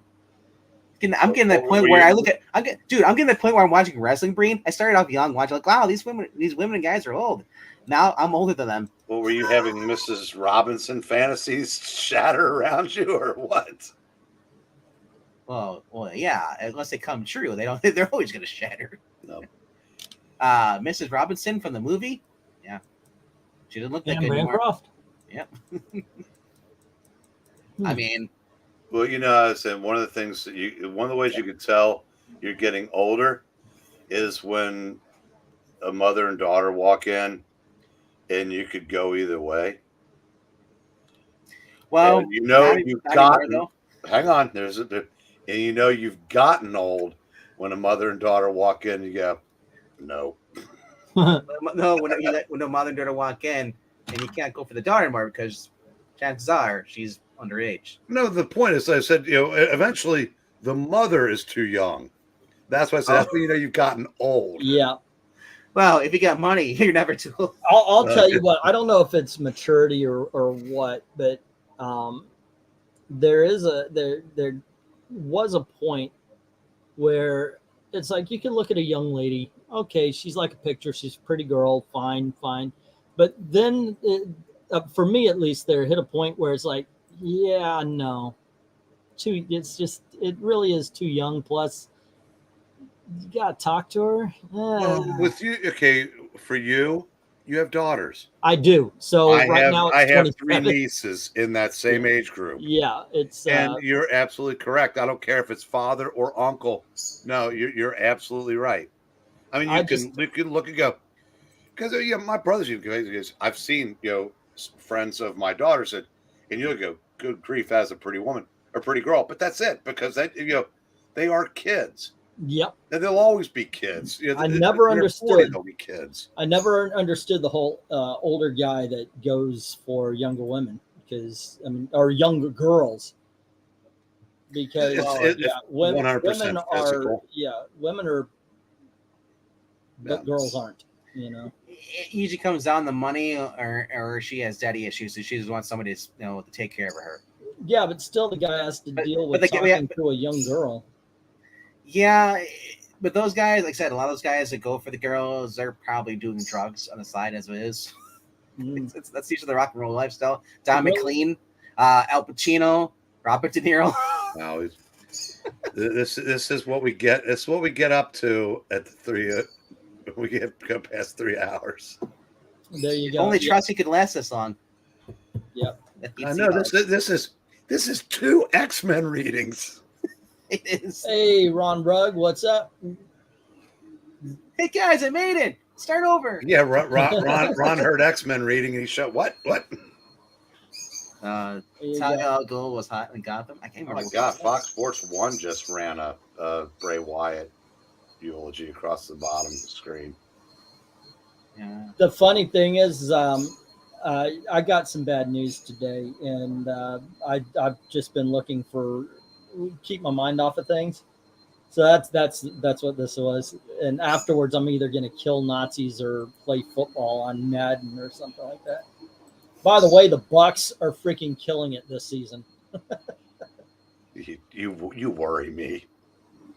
That's the team I play on Madden, man. Of course it is. Yeah. That's my favorite team. So I have not yet watched because I noticed on YouTube there's highlights from a preseason game. So I'm going to watch that. That's how I watch my football anymore. I look for the highlights on YouTube. Or there's some people who take out all the commercials and take out all the boring shit in the middle of the plays. And so you can watch an entire football game in like 40 minutes or 30 minutes sometimes. So that's how I watch it. You know you're old when the girl who played the young Poison Ivy is now old. Yeah. Well, I hope she got pretty because she was not. She didn't look like she was going to grow up pretty. The girl who played Ivy as a kid. Yeah, Claire Foley. Yeah. She kept getting hotter and hotter as they changed. Yeah, they aged her up, and it's like, oh, hi, aren't I hot? I'm like, aren't you supposed to be a 10-year-old? I'm sorry, no. And now she's like 20. She's 21 years old now. That does happen. Jeez. She was like 15 probably when they were 16. Look, some people get gross with that kind of thing. When what's her name was playing Wednesday Addams back in the 90s, there are guys going, oh wow, she's really hot. No, dude, she's fucking 8. No, she's not hot. Stop that. What was her name? Christina Ricci. Thank you. She's going to be at the Cincinnati Con. Yeah. Now you can say it. Now she's 30 something, and she's old. Oh, she's in her 40s. She's older than I am. Fine. But point being is she was never hot. You're out of your gourd. I don't have a saw gourd. Black Snake Moan? But I saw it and I did. It was not that great. Okay, but yeah, that is just something. It's like, but look, in the 90s, there were people that were running the what was it, the Olsen twin cam or countdown to when they became 18. Like, why? You think you're 18? You're gonna date everybody? No, just. I think she was about halfway decent when she was in Sleepy Hollow. That was about it.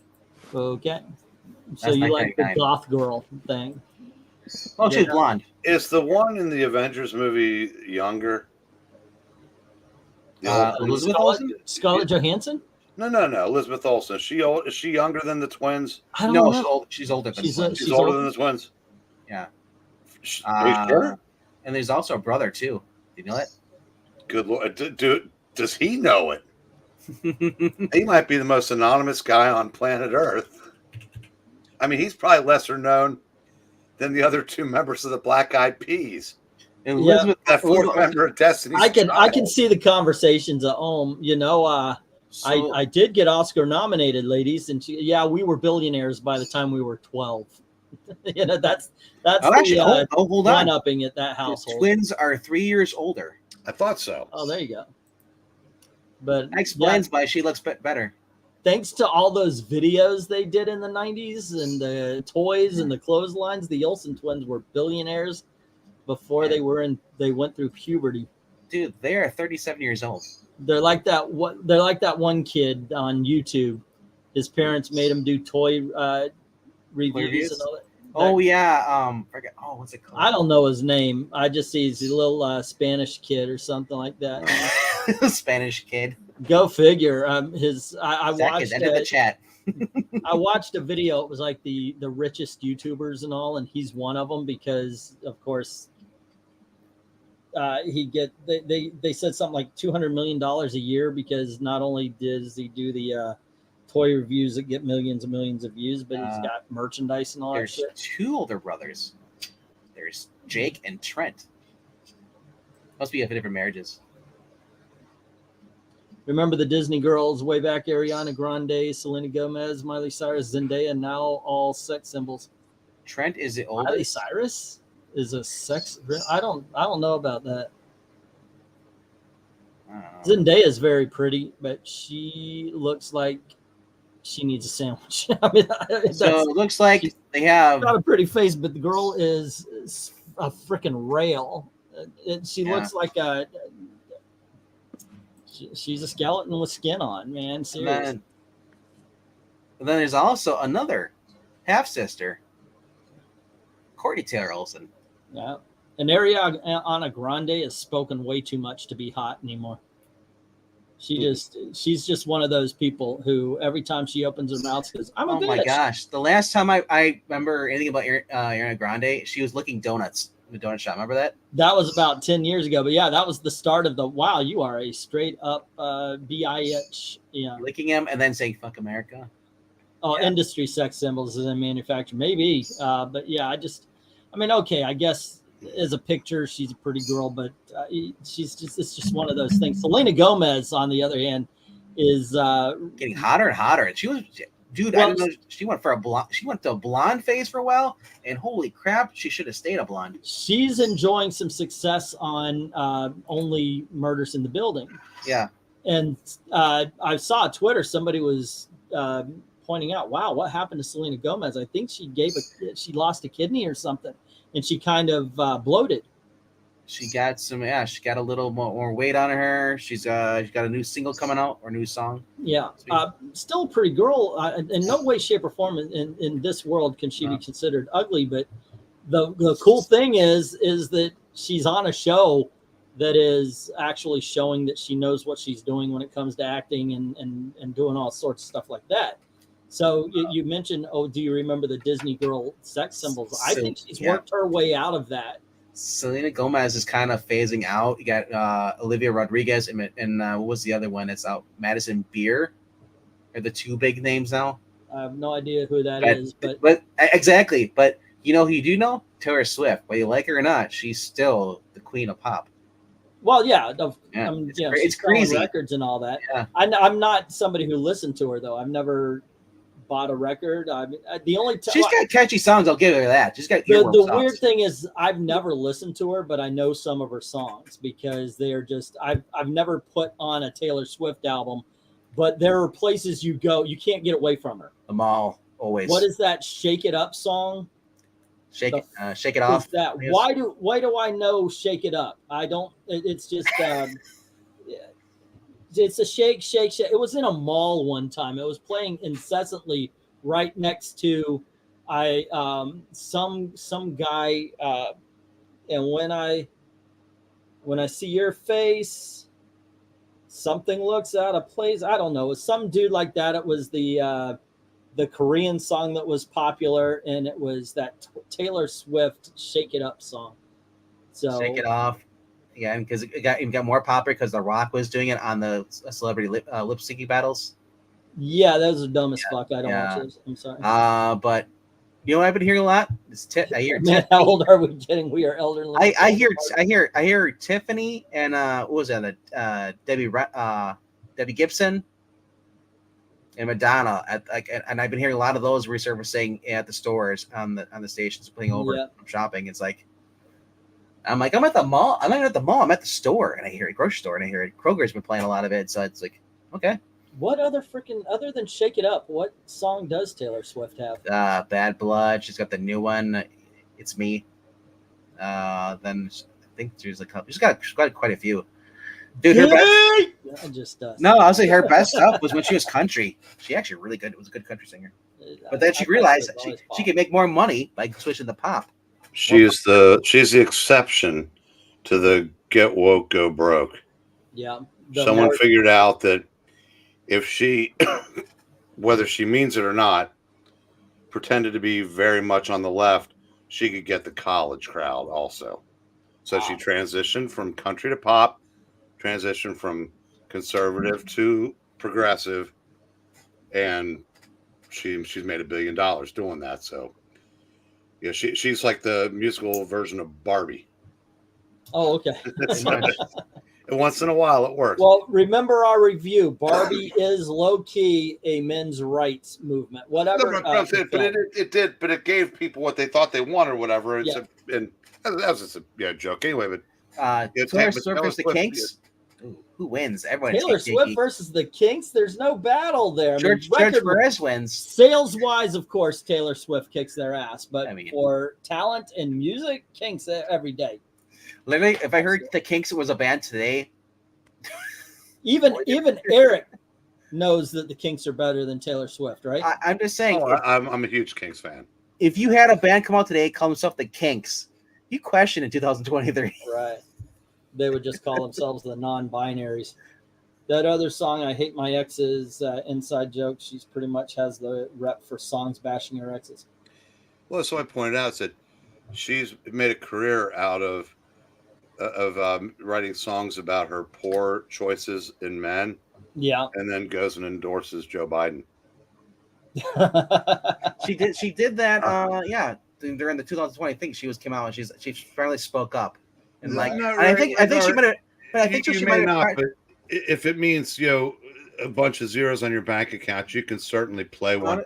Like I said, I think she was pressured into it though. At that point, she was kind of like, maybe, well, she was not. Because up until that point, up to that point, she has never spoke anything about her politics at all. Now, pay me $1 billion and I'll be as woke as you want. Dude, I love Tom King. Black Lives Matter. Or what was it?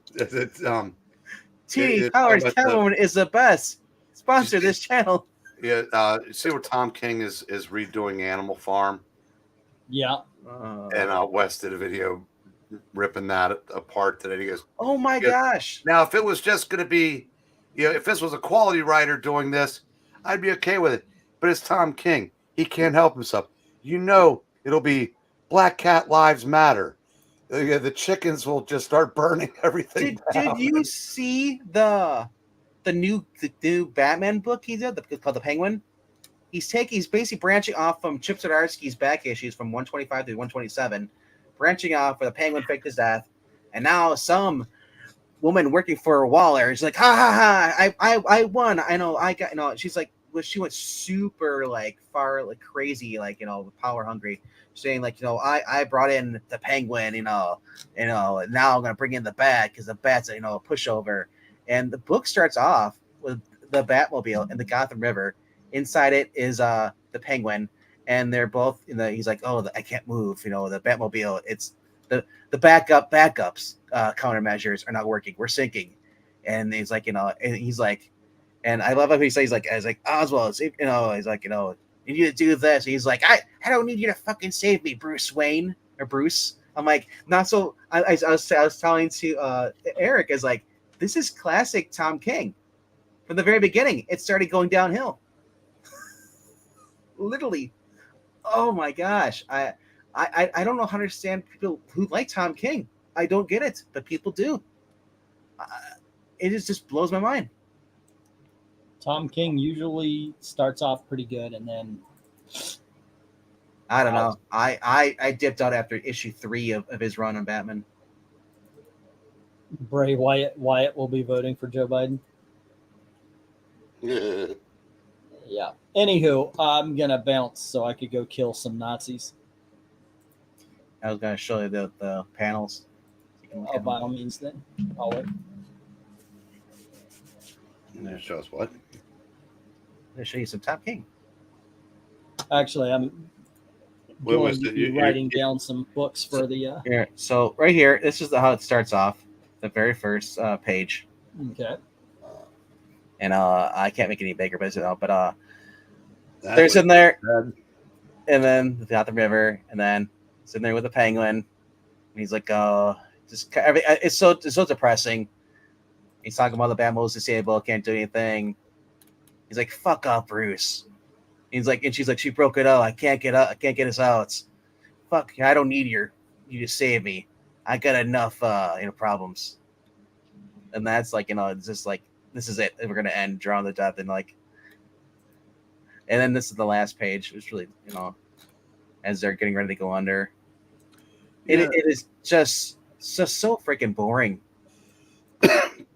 Yeah, I said, I keep going back and forth whether or not to drop DC. I think I'm dropping DC. When I think of it, I said they still let this fool write Batman. They let I said that that whatever that is doing Hawkgirl, they're going to give it another project after that. And I just don't care. No, I said I'm in the fourth quarter. I don't need this shit.